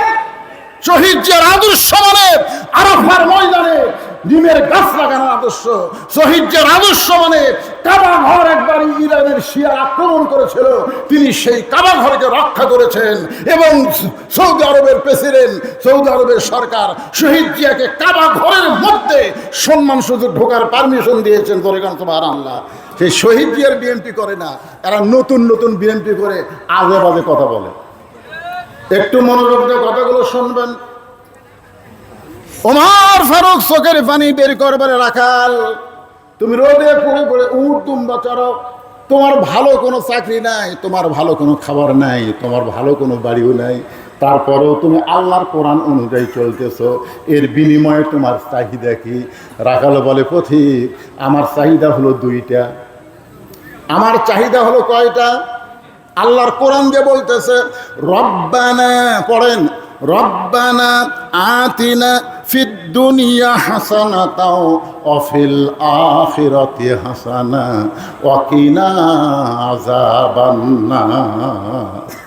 ওমর ফারুক বলে, রাখাল তোমার চাহিদা একটু বাংলা দিয়া কও, মানে আপনাকে বোঝানোর জন্য বলতেছি, একটু ভালো করে কম, বুঝতে পারলাম না। রাখাল বলতেছে, পথিক আমার চাহিদা হলো 2টা। 1 নম্বর চাহিদা হলো হযরত উমরকে নিজের চোখে দেখা। রাখালের 1 নম্বর চাহিদা কি? হযরত উমরকে নিজের চোখে দেখা। যে উমর আল্লাহর কোরআনের আইন চালু করার কারণে আমার মতন রাখাল না থাকা আল্লাহকে বিশ্বাস করে আল্লাহর কোরআন অনুযায়ী চলতেছি, সেই হযরত উমরকে যদি একটা বার, খালি একটা বার আমি দেখতে পাইতাম, আমার জীবন ধন্য হয়ে যেত। আমার 2 নম্বর চাহিদা হলো, আমি রাখাল যখন মরে যাব, মরে যাওয়ার পরে অদম রাখালকে আল্লাহ যেন জান্নাত দেয়। ওমর ফারুক দৌড়ে গিয়ে রাখালের হাতটা আমার দিকে তাকান, এরকম খপ করে ধরে 3টা চুমা খেলেন। রাখাল কয়, পাগল নাকি? আমার ঘামা হাতে 3টা চুমা খেলে, তার কারণ ওমর ফারুক বলে, রাখাল তোমার 2 নম্বর চাহিদা আল্লাহ পুরা করছে, তোমার 2 নম্বর চাহিদা আল্লাহ পুরা করছে। মরার সঙ্গে সঙ্গে 8টা জান্নাতের দরজা আল্লাহ তোমাকে দিয়ে দিবে। রাখাল সুবহানাল্লাহ কয় না, আপনারা তো সুবহানাল্লাহ করলেন, রাখাল সুবহানাল্লাহ কয় না। ওমর ফারুক বলে, রাখাল ভাই মরার সঙ্গে সঙ্গে আল্লাহ তোমাকে জান্নাতি করবে, সুবহানাল্লাহ কও। রাখাল মুচকে মুচকে হাসে। ওমর ফারুক বলে, রাখাল বিশ্বাস করে না মরার সঙ্গে সঙ্গে আল্লাহ তোমাকে 8টা জান্নাত দিয়ে দিবে? রাখাল বলতেছে, মরার পরে আল্লাহ আমাকে 8টা জান্নাত দিবে, কিন্তু হযরত উমরকে 1 নজর দেখতে পাবো, এই কথা বলতে তোমার কোন জায়গাত বাজে? কারণ মরার পরে আর জীবিত অবস্থায়, আপনারা বলেন তো, মরার পরে আমরা জান্নাত পাবো, সেটা কি এখনই পাচ্ছি? কথা কন না কেন, এখনই পাচ্ছি? তাহলে একটা কি নগদ আর একটা কি বাকি? তাহলে নগদ হচ্ছে হযরত উমরকে 1 নজর দেখবো, সেই কথা বলতে তোমার কোন জায়গাত বাজে? উমর ফারুক চিন্তাত পড়ে গেলেন যে আমি যে উমর এ কথা রাখালকে কেমনে বলি, যে রাখাল আমাকে তওবা পড়াছে, জোরে কোন কি পড়াছে, যে রাখাল আমাকে মুনাফিক কইছে, আমাকে ভণ্ড কইছে, এখনই যদি বলি ভাই আমি উমর, বলাও সারা, রাখাল হাত ফেল করে মরাও সারা, জোরে কোন কথা ঠিক কিনা? যদি বলে এই তুই যে উমরক দেখ পারছিস সে হামি রে, যেই বলবে হামি সঙ্গে এর নাম কি, কি জন্য হাত ফেল করবে? কারণ তওবা পড়াছে, মুনাফিক কইছে, ভণ্ড কইছে। ওমর ফারুক চিন্তায় পড়ে গেলেন যে আমি ওমর এইটা রাখালকে কেমনে বলবো। এমন সময় আল্লাহর কোরআন বলতেছে উদউ ইলা সাবিলি রাব্বিকা বিল হিকমা মাউইজাতিল লিল হাসানা, জোরে কোন সুবহানাল্লাহ। ওমর ডাইরেক্ট যদি বলবার না পারো তাহলে তুমি হিকমত অবলম্বন করো।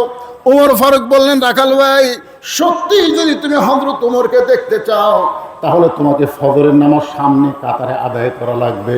ফজরের নামাজ সামনে কাতারে যদি আদায় করো তাহলে মেহরাবের মধ্যে যে মানুষটাকে ইমামতি করতে দেখবা ওই মানুষটি হলেন হযরত ওমর।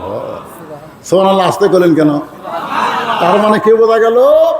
ইসলামের নেতা হতে গেলে কোরআনের আইন যখন চালু হবে তখন শুধু তাকে নেতাগিরি করলে হবে না, মসজিদের ইমাম হওয়াও লাগবে। এখন কি হওয়া লাগবে? এখন বলতেছে রাখা সত্যি যদি হযরত ওমরকে দেখতে চাও তাহলে ফজরের নামাজ 5 ওয়াক্ত নামাজের মধ্যে সবচাইতে গুরুত্বপূর্ণ নামাজের নাম কি? আরো জোরে গান। আল্লাহ রাসূল বলেছেন ফজরের নামাজ কেউ যদি জামাতে না পড়ে সে ব্যক্তি আস্তে আস্তে মুনাফিক হয়ে যাবে। ফজরের নামাজ জামাতে আদায় করা লাগবে। হযরত ওমর বললেন সত্যি যদি ওমরকে দেখতে চাও তাহলে ফজরের নামাজ তোমাকে সামনে কাতারে আদায় করা লাগবে। রাখাল ছোট বাচ্চার মতন কান্না শুরু করছে। এতক্ষণ রাখাল কি করছে? খালি হাসিছে, আর এবারে কান্না শুরু করছে। ওমর ফারুক বলে কান্দো কেন ভাই? বলে তুমি আমাকে চিনো না, আমি রাখাল, আমি বারান্দার নামাজ পড়ি, মসজিদের মধ্যে ঢোকার সাহস আমার কোনোদিন হয় না, কারণ মসজিদের মধ্যে নবীর দামি দামি সাহাবেরা নামাজ পড়ে, সেখানে আমি রাখাল কেমনে যাই? ওমর ফারুক বললেন রাখাল তুমি কম দামি আর ভিতরে দামি, এই কথা তোমারে বুঝালো কে? আমরা উপরে বসে আছি, আমরা দামি, আর আপনার নিচে বসে আছেন আপনারা কম দামি, এ কথা কোথায় আছে? এই শ্রোতারা শোনেন, আপনারা যে নিচে বসে আছেন আমরা উপরে বসে আছি। এখন আপনারা ভাবতেছেন প্রধান বক্তা খুবই দামি, প্রধান অতিথি খুবই দামি, সভাপতি খুবই দামি। না, আল্লাহ বলতেছেন ইন্না আকরামাকুম ইনদাল্লাহি আতকাকুম, আল্লাহর ভয় যার অন্তরে যত বেশি সে আল্লাহর কাছে তত দামি। জোরে বলেন সুবহানাল্লাহ। হয়তো আমার মতন বক্তাকে আল্লাহ তক্তা বানায় জাহান্নামে দিবে, আর আপনাদের শ্রোতাকে আল্লাহ তাআলা জান্নাত দিয়ে দিবে। জোরে বলেন কথা ঠিক কিনা ভাইজান? বক্তা হলেই হবে না, টাকা নিলেই হবে না, আর মাটির বসে থাকলে সে কম দামি না। কম দামি এবং দামি নিরূপণ হয় তাকওয়ার উপরে। জোরে কোন কিসের উপরে? ওমর ফারুক বললেন রাখাল তুমি কম দামি আর ভিতরে দামি, কথা তোমারে বুঝাইলো কে? সত্যি যদি ওমরকে দেখতে চাও তাহলে ফজরের নামাজ তোমাকে সামনে কাতার আদায় করা লাগবে। রাখাল বলতেছে তাহলে আজকে এশার নামাজ পড়ে আমি আর বাড়ি যাব না। ওমর ফারুক বললেন কেন? বলে এশার নামাজ পড়ে বাড়ি যায় যদি ফজরের নামাজ সামনে কাতারে না পাই, এই জন্যে এশার নামাজ পড়ে আমি মসজিদেই থাকবো আর ফজরের নামাজ সামনে কাতারে ধরার চেষ্টা করব। ওমর ফারুক বললেন রাখাল তুমি বলো তো 5 ওয়াক্ত নামাজের মধ্যে 3 ওয়াক্ত তাড়াতাড়ি আর 2 ওয়াক্ত লম্বা কেন? 5 ওয়াক্ত নামাজের মধ্যে 3 ওয়াক্ত কি তাড়াতাড়ি? আসর, মাগরিব, এশা। দেখেন একটা জাতি আর একটা, জোরে কথা ঠিক কিনা? আসর, মাগরিব, এশা এই 3 ওয়াক্ত কি কাছাকাছি না? তাড়াতাড়ি না? আর 2 ওয়াক্ত লম্বা। এশা থেকে ফজর, ফজর থেকে জোহর, এই 2 ওয়াক্ত লম্বা কেন? রাখাল বলতেছে আমি তো জানি না। ওমর ফারুক বললেন শোনো, ফজর থেকে জোহর আল্লাহ লম্বা সময় দেওয়ার কারণ হলো এই সময়ের মধ্যে মানুষ খেতে খামারে কাজকাম করবে, অফিস আদালত করবে, ব্যবসা বাণিজ্য করবে, তারপরে চাকরি বাকরি বহু কিছু কাজকাম করবে। এই কাজকাম করার কারণে দেহের মধ্যে যে ক্ষয় হবে, এশা থেকে ফজর আল্লাহ লম্বা সময় দেওয়ার কারণ হলো এই লম্বা সময়ের মধ্যে সে ঘুম পাড়বে। আর ওই ঘুম পড়ার কারণে ওই ফজর থেকে জোহর পর্যন্ত যে ক্ষয় হয়েছে, আল্লাহ তাআলা ওই ক্ষয়টা ঘুমের মাধ্যমে পুরো করে দিবে। তাহলে এশা থেকে ফজর তুমি যদি সামনে কাতারে ধরবার চাও, তোমার যদি ঘুম ধরে, তাহলে তুমি কি করবে? রাখাল বলতে ঘুম যদি ধরি তাহলে মসজিদের মধ্যে ঘুমায় যাব।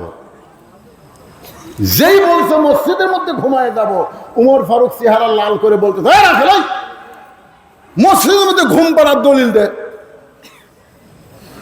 এই শোনেন, মসজিদের মধ্যে তো একটা ঘুম পাড়বেন, সে ঘুম পাড়ার দলিল থাকা লাগবে না?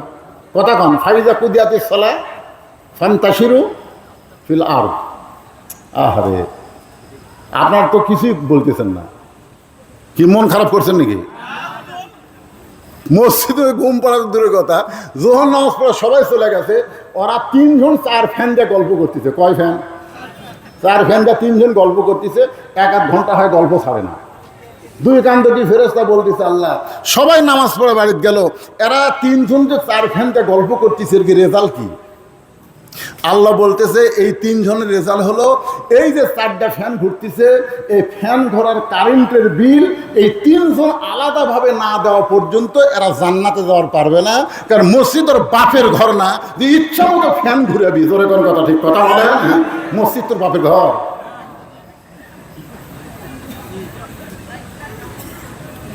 ওমর ফারুক বললেন, রাখাল ভাই সত্যি যদি ওমরকে দেখতে চাও তাহলে ফজর আজানের গুরুত্ব দিও।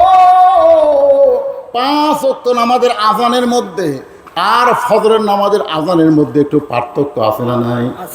ফজরের আজানই 2টা, একই কথা 2 বার বলে মুয়াজ্জিন। আমি যুবকদের বলতেছি, ও বাবা যুবক, তোমরা ফজরের আজানের মধ্যে মুয়াজ্জিন যে অন্য নামাজের আজানের চাইতে এক কথা 2 বার বেশি কয়, সে কথা তোমরা শুনবার ভাষা আপনার বলিনি তো। এই যে যুবক যারা ফেসবুক চালায় 2টা পর্যন্ত ফেসবুক চলে, ওই ঘুম আসলে আসসালাতু খায়রুন নাম কোন দিক দিয়ে যায় ওই বুঝতে পার।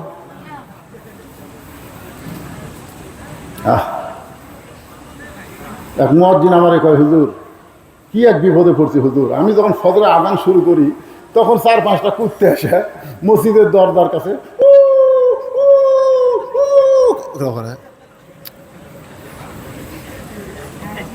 তাই আমি গেলাম বারেক। তো এখন ফজরে আজানের সময় তুমি মুয়াজ্জিন কো, হয় হুজুর আজান ধানি কি জোরে দেয়, ওই কুত্তার শব্দ মাইকের মধ্যে যায়, একের মানুষ শুনবার পায়, মুয়াজ্জিন আর কুত্তে একসাথে।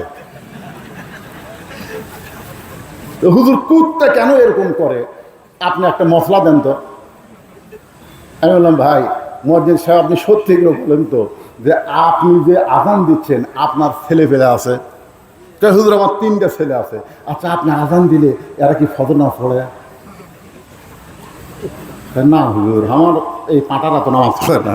আমি বললাম এই জন্যই কুত্তা লোকমা দিছে রে পাগলা, এই জন্য কুত্তা লোকমা দিছে। জাহান্নামের আগুন থেকে যদি বাঁচতে চাও তাহলে একলা বাঁচলে হবে না, আহাল পরিবার নিয়ে বাঁচা লাগবে। তোর 3 পাটা কাজে ডাক দিয়ে তারপরে তোর আজান দেওয়া লাগবে। জোরে কোন কথা, ঠিক কিনা? পরদিন থেকে 3 পাটাক ডাক দিয়া, 3 পাটা মানে 3 বেটাক ডাক দিয়ে ওযু করে মসজিদে আজান দিছে, এক কুত্তা আর আসে না। কি বুঝলেন? ফজরের সময় আজান শোনে না, ঘুম পাড়ে যারা, কুত্তার চাইতেও খারাপ তারা, কুকুরের চাইতেও খারাপ তারা। আসসালাতু খায়রুম মিনান নাওম, ঘুম হইতে নামাজ অতি উত্তম। একথা কার? আরো জোরে বলেন। এতদিন রাখাল নামাজ পড়েছে বারান্দায়, কিন্তু আজকে নামাজ পড়বে কোথায়? কথা কানা কোথায়? যে আজান শুনেছে সঙ্গে সঙ্গে দৌড়। বারান্দাতে সে বলতেছে, বারান্দা মন খারাপ করিস না, তাহলে আজকের দিন ঢুকতেছি দেখার জন্য, দেখা হলেই ওই কষ্ট করে সামনে যাওয়ার দরকার নেই। বারান্দাত নামাজ পড়ার মজাই আলাদা। পরে আসবো আগে যাবো, জোরে কোন কথা, ঠিক না? বারান্দার মুসল্লির নিয়ত কি? পরে আসবি আগে যাবি। আর সামনে কাতারে যারা যায় তারা আগে যাবি পরে বের হবি। জোরে গান কথা ঠিক কিনা? রাখাল এতদিন বারান্দাত নামাজ পড়েছে, আজকে সামনে কাতারে পড়বে। এখন মসজিদ ঢোকার একটা নিয়ম আছে না নাই? কোন পায়ে? সবাই বলতে হবে কোন পায়ে। জবান খোলা একটা দোয়াও পড়া লাগবে। শুধু ডান পায়ে ঢুকলে হবে না। আল্লাহ কোরআনে বলেছেন ফালিয়াবুদু রাব্ব হাযাল বাইত আল্লাযী আত'আমাহুম মিন জু'ইন ওয়া আমানাহুম মিন খাউফ। কোরআনের আইন যখন চালু হবে, 1 নম্বর দায়িত্ব হচ্ছে সরকারের নামাজ কায়েম করা লাগবে। জোরে কোন কথা ঠিক কি না? আর নামাজ যখন কায়েম হবে, তোমরা আল্লাহর ঘরের মালিকের যখন গোলামি করবে, আল্লাহর সঙ্গে সঙ্গে তাদেরকে 2টা পুরস্কার দেবে। 1 নম্বর পুরস্কার হলো তাদের রিজিকের কোনো পেরেশানি থাকবে না। আর 2 নম্বর পুরস্কার হলো যতগুলো অ্যাটম বোম, হাইড্রোজেন বোম, যত কিছুই থাক না কেন, কোনো কিছুকে তারা পরোয়া করবে না, ভয় করবে না। সব কিছু থেকে আল্লাহ পুরোপুরি নিরাপত্তা দিয়ে দিবে। ধরে কথা ঠিক কিনা?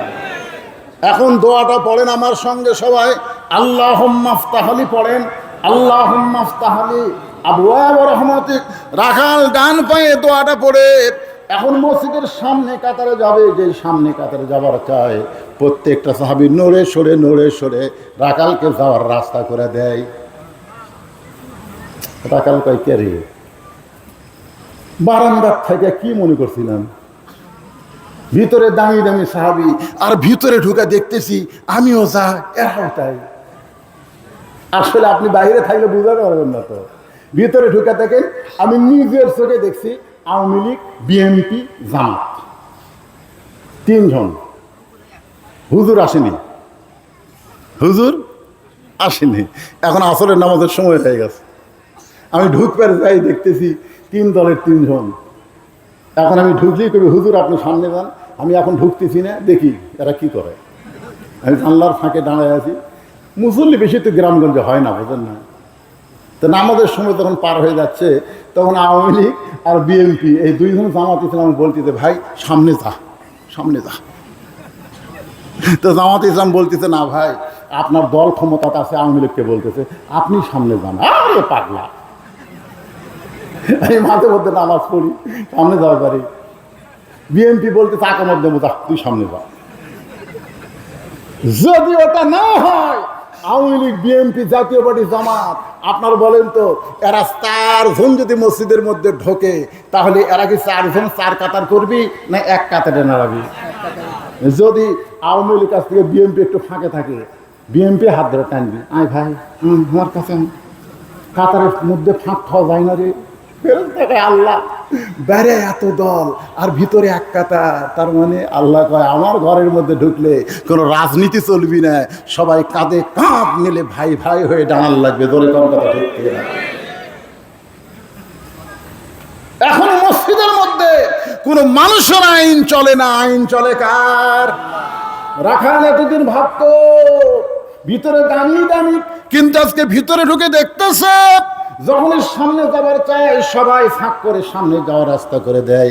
রাখাল একেবারে মসজিদের মেম্বর, মেহরাব বরাবর সামনে কাতার, মেহরাব বরাবরের সামনে কাতারে দাঁড়ায় ফজরের 2 রাকাত সুন্নত নামাজ আদায় করেছে। ফজরের 2 রাকাত সুন্নত আছে না নাই? 2 রাকাত সুন্নত নামাজ পড়ে রাখাল চুপটি করে বসে আছে। এমন সময় এক মুসল্লি মসজিদের মধ্যে ঢুকে দেখে জায়গা নেই। জায়গা নাই মানে তার জায়গাতে একজন বসে আছে। সেই মুসল্লির নাম হলো ওসমান গনি। জোরে কোন নাম কি? ওসমান গনি চিন্তা করে কেটা আমার জায়গা কে বসলো। আপনারা হয়তো ভাববেন হুজুর মসজিদে শুধু একজনের জায়গা নির্দিষ্ট, ইমামের জায়গা। ইমাম ছাড়া তো কারো জায়গা নির্দিষ্ট থাকার কথা না। কিন্তু ওসমান গনি কেন বলতেছে আমার জায়গা তো কে বসলো? এটা কেন বলতেছে? এটা বলার পিছনের কারণ হলো আল্লাহর নবী। আল্লাহর নবী বলে গেছেন আমি যতদিন ইমামতি করব, আমি বরাবর পিছনে যিনি দাঁড়াবে তার নাম হলো আবু বকর।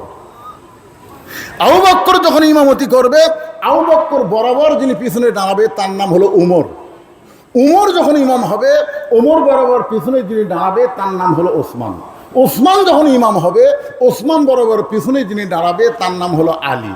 আলী যখন ইমাম হবে, আলী বরাবর পিছনে, একথা রাসূল আর বলে না সাহাবারা বললেন, হুজুর হয়তো আলী যখন ইমামতি করবে আলী বরাবর পিছনে কে দাঁড়াবে? রাসূল বললেন, মা ইয়ান্তিকু আনিল হাওয়া ইন হুয়া ইল্লা ওয়াহয়ুহা, আমি ততক্ষণ পর্যন্ত বলতে পারি যতক্ষণ আল্লাহ বলায়। এ আলী পর্যন্তই বলার হুকুম পাইছি, আলীর পরে বলার হুকুম নাই। এ আলী পর্যন্ত হলো আশারে, এই আলী পর্যন্ত হলো খোলাফায়ে রাশিদিন। জোরে কোন খোলাফায়ে। তাহলে হযরত উমর যখন ইমামতি করবে উমর বরাবর পিছনে কে দাঁড়াবে? জোরে কোন কে দাঁড়াবে?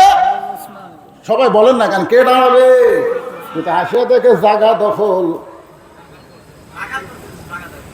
ওসমান গনি চিন্তা করতেছে, ওসমান গনি খুবই নরম মানুষ, বোঝেন না? চিন্তা করতেছে, বসেই যখন গেছে দেখি তো সাইডে জায়গা আছে কিনা, যাই দেখে রাখালের পাশে ফাঁকা আছে। ওই ফাঁকা জায়গাতে ওসমান গনি 2 রাকাত সুন্নত নামাজ পড়ে রাখালের দিকে 3 বার তাকাছে। কয়বার? খুব খেয়াল করবেন। কি জন্য 3 বার তাকাছে? যে কোনো দিনও দেখেনি, আজকে দেখতেছে। প্রথম দেখতেই রাখাল চুমকে উঠছে, দ্বিতীয়বার যেই ওসমান গনি তাকাছে রাখাল, তৃতীয়বার যেই তাকাছে, বারবার আমার দিকে তাকাস কেন রে? আপনারা দেখবেন একটা মূর্খ মানুষের দিকে যদি বারবার তাকান উনি কিন্তু রাগ করবে। জোরে কোন কথা ঠিক কিনা? কারণ তাকাই দেখতেন। এক ব্যাগ অটো ভ্যানওয়ালা, অটো ভ্যান আমার গাড়ির সাথে বেঁধে দিতে চাইছিল, আমি খালি জানলা খুলে একবার তাকাছি, তখন হুজুর গাড়ি কিনা মোশন করতেছেন, খালি একবার তাকাতেই হয়েছে গরম হচ্ছে, আর 3 বার তাকালে মনে হয় গাড়ি বেঁধে দিত। রাখাল রাগ করে বলছে যে, এই মিয়া বারবার তাকাও কেন? সঙ্গে সঙ্গে ওসমান গনি দাঁড়িয়ে গেছে। ওসমান গনি দাঁড়িয়ে থরথর করে বলতে, ভাইজান আপনার পরিচয় কি? রাখাল বলতেছে, আমার পরিচয় হলো আমি একজন রাখাল। যে বলেছে আমি একজন রাখাল, ওসমান গনি মুস্কি মুস্কি হাসতেছে। সুবহানাল্লাহ বলেন। যেই বলেছে আমি একজন রাখাল, ওসমান গনি মুস্কি মুস্কি হাসার কারণ হলো রাখাল যারা হবে তাদের ভাষা নরম হলে হবে না, রাখালের ভাষা গরম হওয়া লাগবে। আল্লাহ রাসূল বলেছেন, প্রত্যেকটা অভিভাবককে আল্লাহ রাখালের দায়িত্ব দিয়ে দুনিয়াতে প্রেরণ করেছে। প্রত্যেকটা অভিভাবককে আল্লাহ কিসের দায়িত্ব দিছে? কিসের দায়িত্ব দিছে? এখন আপনি চিন্তা করতেছেন, হুজুর আমি একজন অভিভাবক, আমার তো গরু ছাগল নাই, আমি তাহলে কিসের রাখালি করব? আপনি চিন্তা করে দেখেন, চোখ বন্ধ করে দেখেন, আছে আপনার 42 বছরের একটা গাভী আছে, আপনার 42 বছরের একটা গাভী আছে, আপনার 18 বছরের একটা আঙিয়া আছে, আপনার 16 বছরের একটা বকনা আছে। আপনি চোখ বন্ধ করে দেখেন। এখানে রূপক অর্থে বললাম, আসল অর্থ হলো আপনার একটা বউ আছে, 42 বছরের বউ আছে, 18 বছরের একটা ছেলে আছে, 16 বছরের একটা মেয়ে আছে। আপনার বলেন তো এই 3টার উপর আপনার রাখালি করার দায়িত্ব আছে না নাই? জোরে করে আছে না নাই? আপনি যদি আপনার বউয়ের উপর রাখালি না করেন, আপনার বউ যদি গোটা পাড়া ঘুরে বেড়ায়, আর আপনি যদি সামনে কাতারের মুসল্লি হন, এরপরও আপনি জাহান্নামে যাবেন। আল্লাহ রাসূল বলেছেন, দায়ুস লা ইয়াদখুলুল জান্নাহ, দায়ুস কোনোদিন জান্নাতে যাবে না। সাহাবীরা বললেন, ইয়া রাসূলুল্লাহ দায়ুস কারা? আল্লাহ নবী বলেন, দায়ুস হলো মেয়ে মানুষ না, দায়ুস হলো ওই সকল পুরুষ মানুষ যাদের অধীনে নারীরা পর্দা করে না। তাহলে আপনার বউ আপনার অধীনে আছে না নাই? জোরে কথা কন না কেন, আছে না নাই? তাহলে আপনার বউ যখন মারা গেল তখন আপনি কয় কাপড় দিবেন? জোরে কোন কয়টা? কেন দিবেন? মরার পরে 5 কাপড় কেন দিবেন? আপনার বউকে 5 কাপড় দিয়া যখন আপনি রাখলেন খাটনিতে, সে খাটনি আবার কি দিয়া ঢাকবেন? কথা বলেন, কি দিয়ে ঢাকবেন? পুরুষের লাশ দেখা যাবে, কিন্তু মেয়ে মানুষের মরা লাশও দেখা যাবে না, লাশটাও চাদর দিয়ে যদি ঢাকতে হয়। এখন আপনি চিন্তা করেন, মরার পরে আপনার বউয়ের এমন পর্দা হলো, তাহলে জীবিত অবস্থা বউটা কেমনে রাখতে হবে? স্বামী হিসাবে সেই দায়িত্ব আপনার আছে না নাই? আপনার 16 বছরের একটা মেয়ে আছে, আপনি বলেন আপনার 16 বছরের মেয়েটা হাই হিল পরে কিলকিল করে গোটা উজগিরাম ঘুরতেছে, আর আপনার মেয়ের কারণে গোটা পাড়ার ছেলেরা পাগল হয়ে গেছে, খালি মিস কল মারতেছে। গোটা পাড়ার মেয়েরা খারাপ হওয়া লাগবে না, একটা মেয়ে যদি খারাপ হয় গোটা পাড়ার ছেলেরা খারাপ হবে। জোরে কোন কথা ঠিক কি না?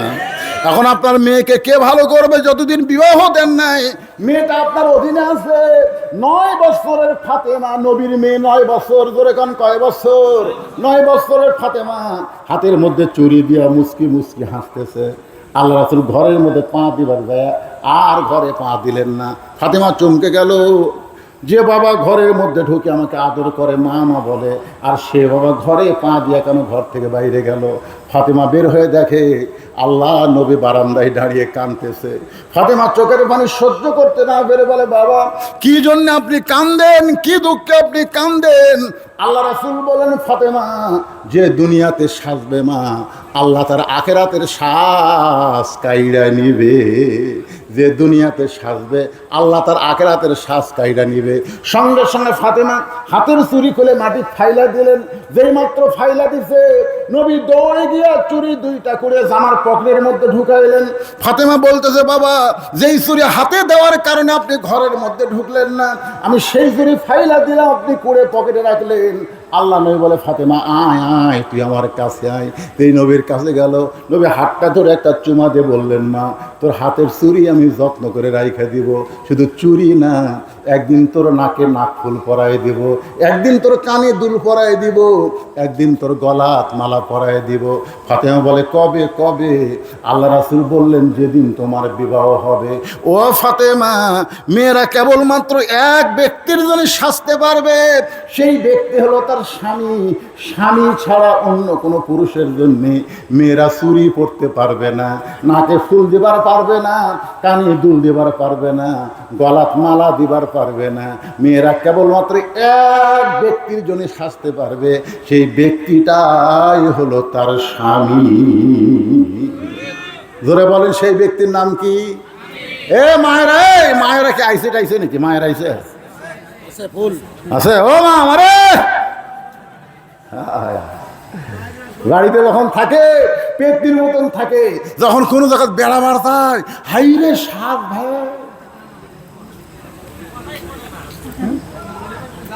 এত সুন্দরী সাজতেছ, যাচ্ছি বেড়াবার, বুঝতেছে না? তা আপনি বেড়াবার যাচ্ছেন সাদা গোজা, কাক দেখাবেন? আপনার যত কিছু সুন্দর কাপড় চোপড় মালা বলা আছে, সবগুলো আপনার স্বামীর জন্য পরবেন।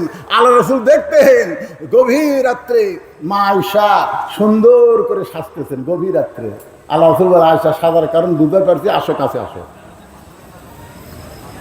আয়েশা বলতেছি, রাসূলুল্লাহ আমার ভয় লাগে। আল্লাহ রাসূল বলেন, কেন ভয় লাগে? আয়েশা বলতেছে, আমার ভয় লাগে এই কারণেই আপনার জুতার পরশে আল্লাহর আরশ ধন্য হয়ে গেছে, আল্লাহ আরশ ধন্য হয়ে গেছে আমি শুনেছি, তাহলে আপনার কাছে যাইতে আমার ভয় লাগে। রাসূল বলে, আয়েশা এখন ঘরের মধ্যে আমি হলাম স্বামী, তুমি আমার বিবি, আর স্বামীর জন্য বিবি সাজবে। স্বামীর কলজা যদি খুশি হয়ে যায়, ওই বিবিকে আল্লাহ ফাতেমার সঙ্গে জান্নাত দিয়ে দিবে। ওসমান গনি মুস্কি মুস্কি হাসতেছে, হেসে বসে বলতেছে, ভাইজান এতদিন আপনাকে সামনে দেখে নাই, আজকে প্রথম দেখতেছি। ভাই এতদিন আপনাকে সামনে দেখে নাই, আজকে প্রথম দেখতেছি। রাখাল বলতেছে, দেখার জন্য আসছি, আজকে সামনে আসছি, বারান্দা থেমে নামাজ পড়ি, আজকে সামনে আসছি দেখার জন্য। দেখা হয়ে গেলে আগামীকাল থেকে আর আসবো না। ওসমান গনি চোখের পানি বের করে বলতেছে, আজকেই দেখা হবে, তার গ্যারান্টি কি? রাখাল বলতেছে, পাগল নাকি? দেখার জন্য আইসি, দেখা হবে না কেন? আমার চোখ ঠিক আছে। ওসমান গনি বলে, ভাইজান আজ কয়েক বছর হলে সামনে কাতের নামাজ পড়ি দেখার জন্যে, এখনো পর্যন্ত আমার দেখা হয় নাই। আজ কয়েক বছর হলে সামনে কাতের নামাজ পড়ি দেখার জন্যে, এখনো পর্যন্ত আমার দেখা হয় নাই। আপনারা বলেন তো, রাখাল দেখতে চাই হযরত ওমরকে, আর ওসমান গনি দেখতে আসে নামাজের মালিক আল্লাহকে।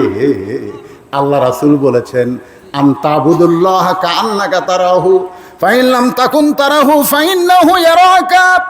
আল্লাহর সিজদার মধ্যে যখন ঢুকে যাবে,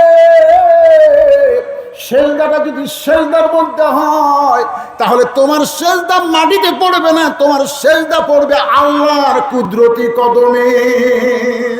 সুবহানাল্লাহ।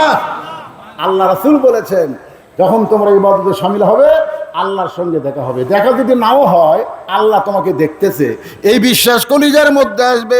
ওসমান গনি বলে, ভাইজান কয়েক বছর হলে সামনে কাতারে নামাজ পড়ি, এখন পর্যন্ত দেখতে পাইলাম না, আর তুমি আজকেই দেখবা। রাখাল বলতেছে, তোমার চোখে দোষ আছে, তুমি এক কাম করো, তুমি আমার হাত ধরো। ওসমান গনিক রাখাল বলতেছে, তুমি আমার হাত ধরো, আমি নিজেও দেখব এবং তোমাকেও দেখায় দিব।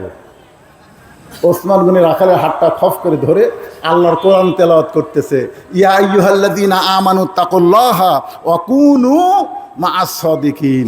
রে ঈমানদারেরা, আল্লাহর ভয় যদি তোমরা অন্তরে রাখতে চাও, তাহলে সত্যবাদীদের তোমরা দলভুক্ত হয়ে যাও। আপনারা বলেন তো, আল্লাহর ভয় কলিজার মধ্যে রাখতে গেলে সাথী হওয়া লাগবে কার? আল্লাহওয়ালার। জোরে বলেন কার? আরো জোরে বলেন কার? এখন ওসমান গনি মনে মনে চিন্তা করে, নিজের যোগ্যতায় আমি দেখতে পাইনি, আজকে এমন একজন লোক পাইছি, নিজেও দেখবে এবং আমাকেও দেখায় দিবে। ওসমান গনি রাখালের হাতটা ধরে বসে আছে। জোরে কোন সুবহানাল্লাহ। কিছুক্ষণ পরে যখন নামাজের সময় হয়েছে, এমন সময় মুয়াজ্জিন সাহেব নামাজের আকামত শুরু করেছে। জোরে কোন কি? আকামত যে শুরু করেছে, এমন সময় হযরত ওমর মেহরাবের মধ্যে ঢুকতেছে। এখন আপনারা ভাবতেছেন, হুজুর আকামত শুরু করলো, আর এমন সময় ওমর ফারুক কোন দিক দিয়ে ঢুকলো? যখন আল্লাহর কোরআনের আইন চালু হবে, তখন প্রত্যেকটা ইমাম একটা করে এলাকার নেতা হবে। আর নেতা মসজিদের দরজা দিয়ে মেহরাবে আসা লাগবে না, মেহরাব থেকে একটা দরজা থাকবে, দরজার ওই পার একটা রেস্টরুম থাকবে, ওই রেস্টরুমের মধ্যে ইমাম সাহেব রেস্ট করবে। যেই মাত্র মুয়াজ্জিন আকামত দিবে, সঙ্গে সঙ্গে মসজিদের মধ্যে ঢুকবে। যদি দরজা দিয়ে ঢুকবার চায়, তাহলে আজহারের মতন বলবে 300টা পুলিশ লাগবে। জোরে কোন কথা ঠিক কিনা? আমার মতন একটা পাংশা বক্তা পাবনা ওয়াজ করে নামে যখন যাবার চাই, যেভাবে মুসাফা করার জন্য চলে আসে, আপনারা বলেন তো, আমার এক হাত আর 1000 হাত যদি হাতে একটা করে চাপা মারে, তাহলে হাতটা কি হবে? চিন্তা করে দেখেন, সবার একই তো লয়। কেউ আবার হ্যান্ডশেক করে, কেউ মুসাফা করে। তাহলে এখন উমর ফারুক, রাসূল বলেছেন, আমার পরে কেউ যদি নবী হয়, তার নাম কি? কথা কন না কেন, তার নাম কি?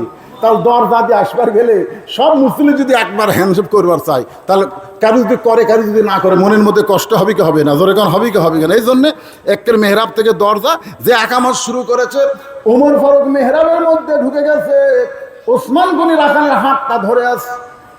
রাখাল খালি দেখতেছে, এইরকম দেখতেছে। ওসমান গনি কি ধরে আছে? হাত ধরে আছে। যেই কত কামাতের সালা, কত কামাতের সালা মুয়াজ্জিন বলেছে, সঙ্গে সঙ্গে রাখাল আল্লাহু আকবার। ওসমান গনি রাখালের হাতটা ছেড়ে দিয়ে বলতেছে, ভাইজান, ইমাম সাহেব নামাজে ভুল করলে মানুষ আল্লাহ আকবার লোকমা দেয়। এখন আকামতি শেষ হয় নাই, আর তুমি আল্লাহ আকবার লোকমা দিলে। রাখাল বলতেছে, এই জন্যই তো তুই কানা, এই জন্যই এত বছর হলে সামনে কাতের নামাজ পড়িস, এখন পর্যন্ত দেখতে পাস না।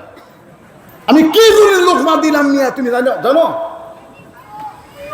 যেই বলছে এই জন্য তুমি কানা, তৃতীয় কাতারের একজন সাহাবী দৌড়েছে, রাখালের হাতটা হেঁচকা দিয়ে বলতেছে, এই পাগল, এই তোকে সামনে কাতারে দেখার পরে আমার সন্দেহ হচ্ছে, তুই সারে কানা কানা বলতেছিস, এই মহামানবকে তুই চিনিস?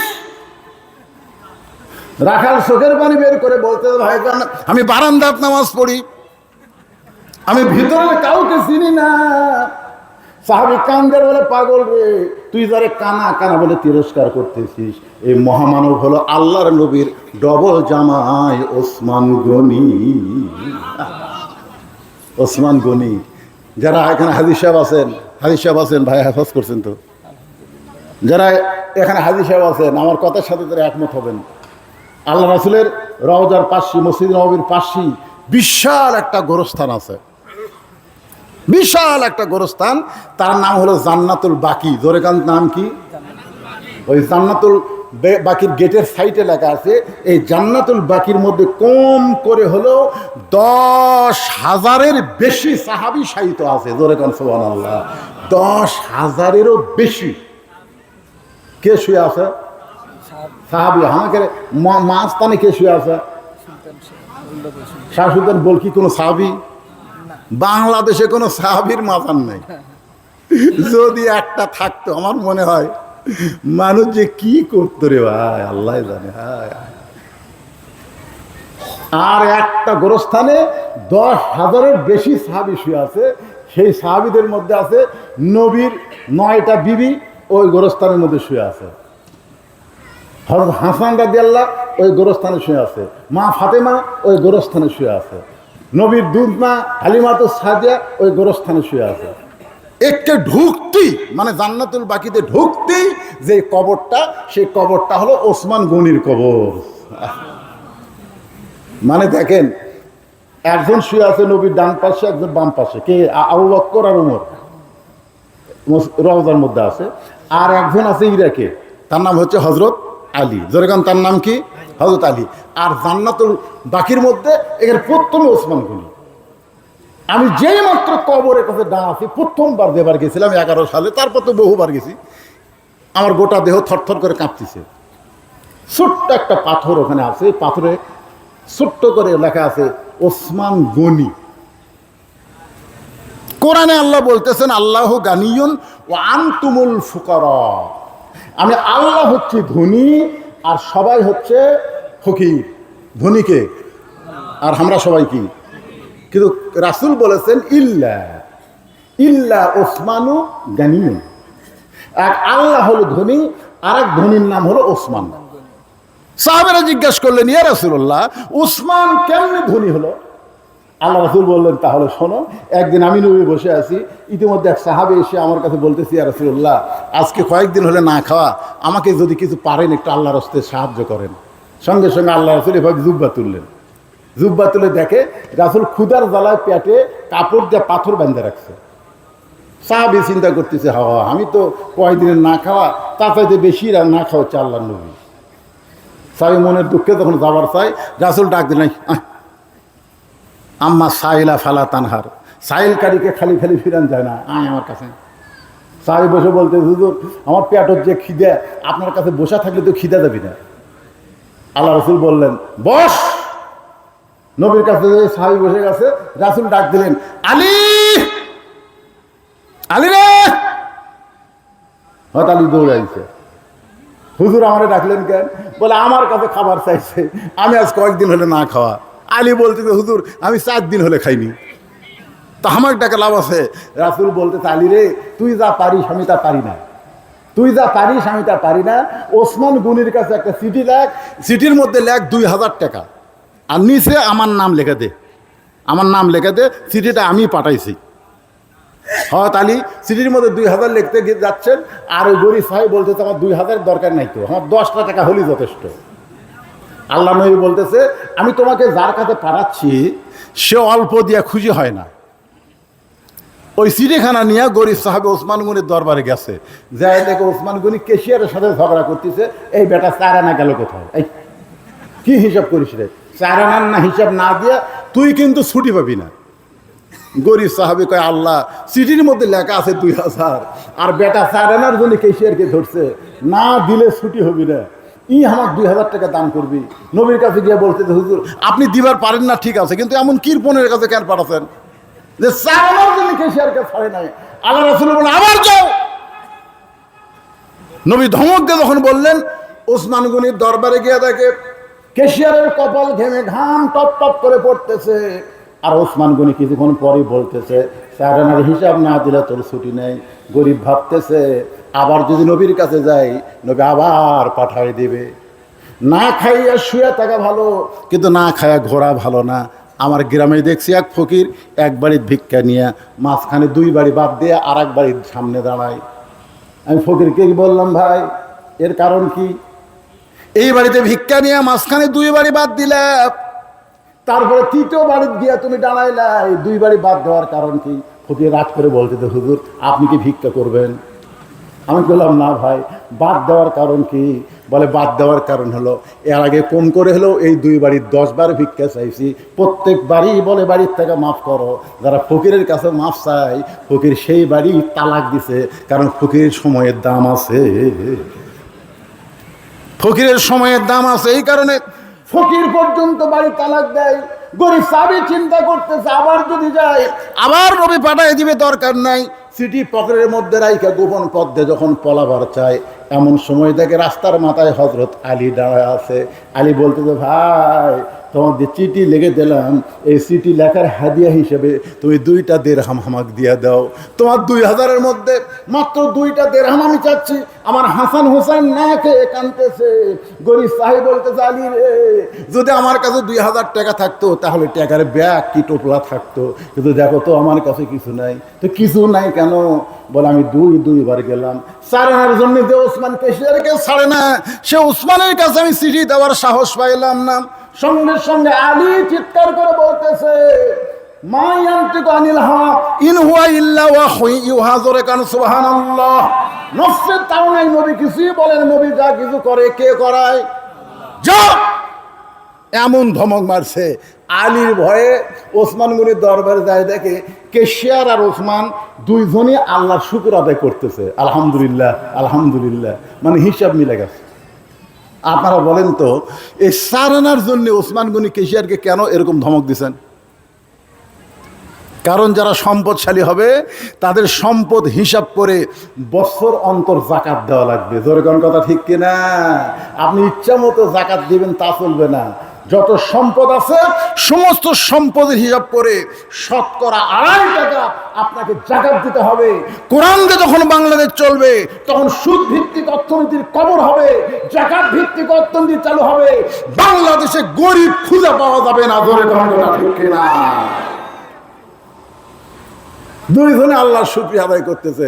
এবার গরিব সালাম দিয়ে চিঠি দিছে, ওসমান গনি চিঠি খুলে পড়ে একটা চুমোতে বলতেছে, ভাইজান এই চিঠি কে পাঠাইছে ভাই? গরিব সাহেব বলতেছে, আপনি লেখাপড়া জানেন না? চিঠির নিচে দেখেন আল্লাহর নবী পাঠাই দিছে। ওসমান গনির সঙ্গে সঙ্গে চুমো খেয়ে বলতেছে, ভাইজান এই চিঠি কে পাঠাইছে? গরিব সাহাবী বলতেছে, আল্লাহর নবী এই চিঠি পাঠাইছে। সঙ্গে সঙ্গে ওসমান গনি চিঠিতে চুমু দিয়ে বলে, ভাইজান এই চিঠি কে পাঠাইছে? গরিব মনে মনে ভাবতেছে, চিঠির মধ্যে 2000 দিকে পাগলা হচ্ছে রে। রাগ করে বলতেছে, আল্লাহর নবী এই চিঠি পাঠাইছে। সঙ্গে সঙ্গে ওসমান গনি চিঠিতে চুমু দিয়ে বলে, ভাইজান এই চিঠি কে পাঠাইছে? গরিব রাগ করে বলতেছে, পরপর 3বার বললাম, তারপরে যখন জানতে চাস আমার বিশ্বাস তুই পাগলা হয়ে গেছিস, তুই দান করবি না। রাগ করে নবীর কাছে গিয়ে নালিশ করি, ইয়া রাসূলুল্লাহ চিঠি দিলাম, পরপর 3বার আপনার নাম শুনলো, তারপরে শুনতে চাই, আমি বলি নাই, আমি রাগ করে আপনাকে নালিশ জানাই।